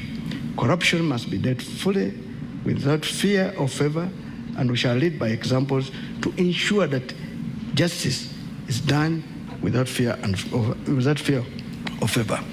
The judiciary should be a judiciary which should be there to do work, not to do political judgments, not to really sit on cases, and if you cannot work, in my time, you'll not be in that judiciary. Because justice delayed is justice denied, and this cannot be acceptable. I look forward, if you lend me your vote, I am the best candidate of all the 8 candidates, because our problem now is poverty, which needs to be resolved. Thank you for that. And our final candidate, Mr. Mabirizi. Thank you so much. I'll speak few words so that Uganda don't miss out on this. The problem we have in Uganda cannot be solved by just electing in a new leader. We need to change the system of governance. And the only system that can give us a true solution is federalism. You can recall the last time people or Ugandans shed out tears, it was when the government of late Sir Edward Mutesa II was overthrown by gunmen whose deputy was Nadiope. That is the government which was running on federal system. So without addressing that issue, even if you elect who in the same system, that person will be a dictator. So what we need to do is to look into the governance system.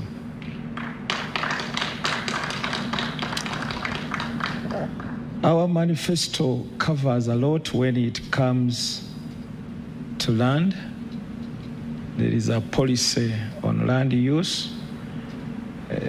This nation is covered with land grabbing in every part of Uganda.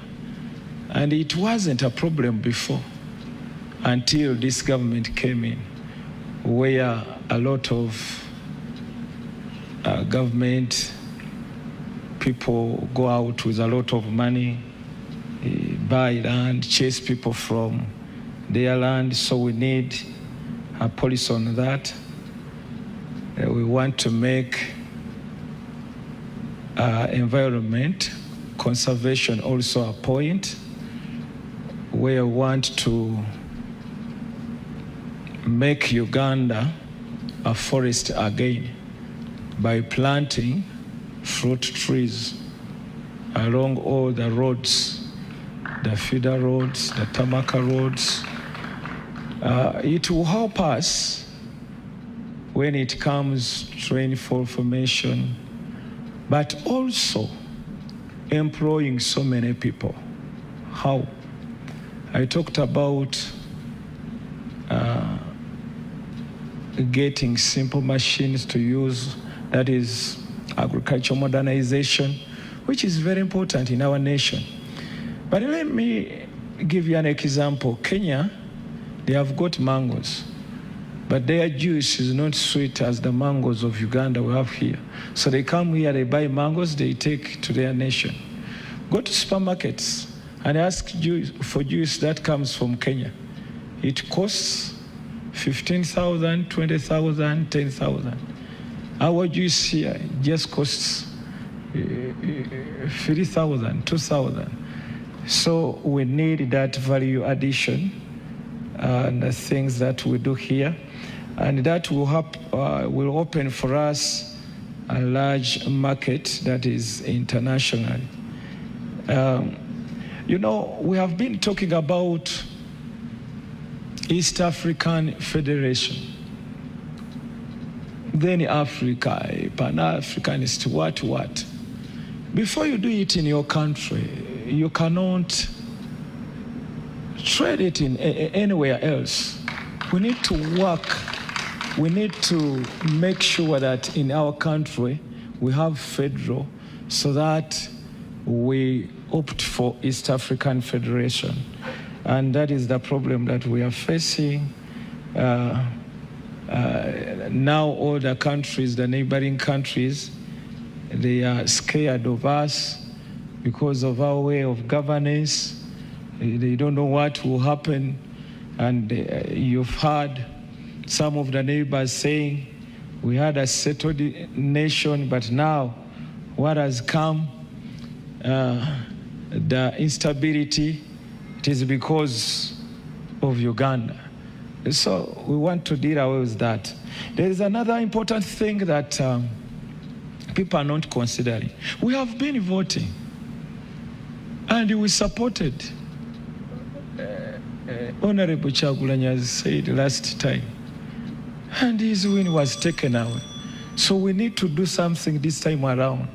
As we go on, people have not considered some things like the biometric machines. We have written to the justice. Candidate Maybe all of you have already Mabirizi. Voted in those machines. Where are the servers for those machines? All right. Dear candidates, thank you so much. A round of applause for them. Uganda and the world, you have watched. The debate ends here. However, The choice also begins here.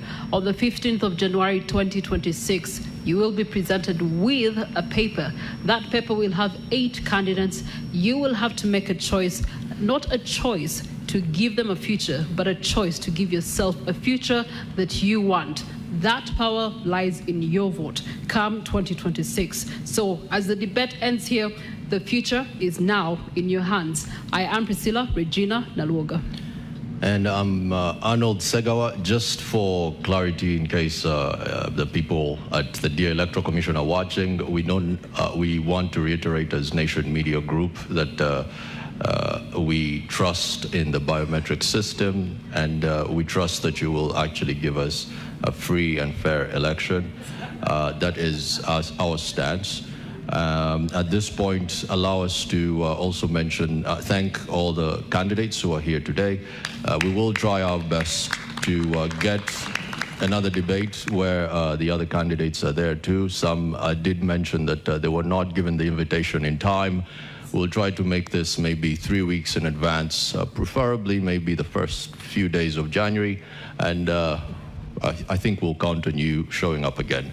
But we will get the ball rolling for all intents and purposes to get them at the next debate. Again, I'm Arnold Segawa. Thank you again to our dear people in the crowd, should I say the audience. And allow me now to hand over to Priva and Anual.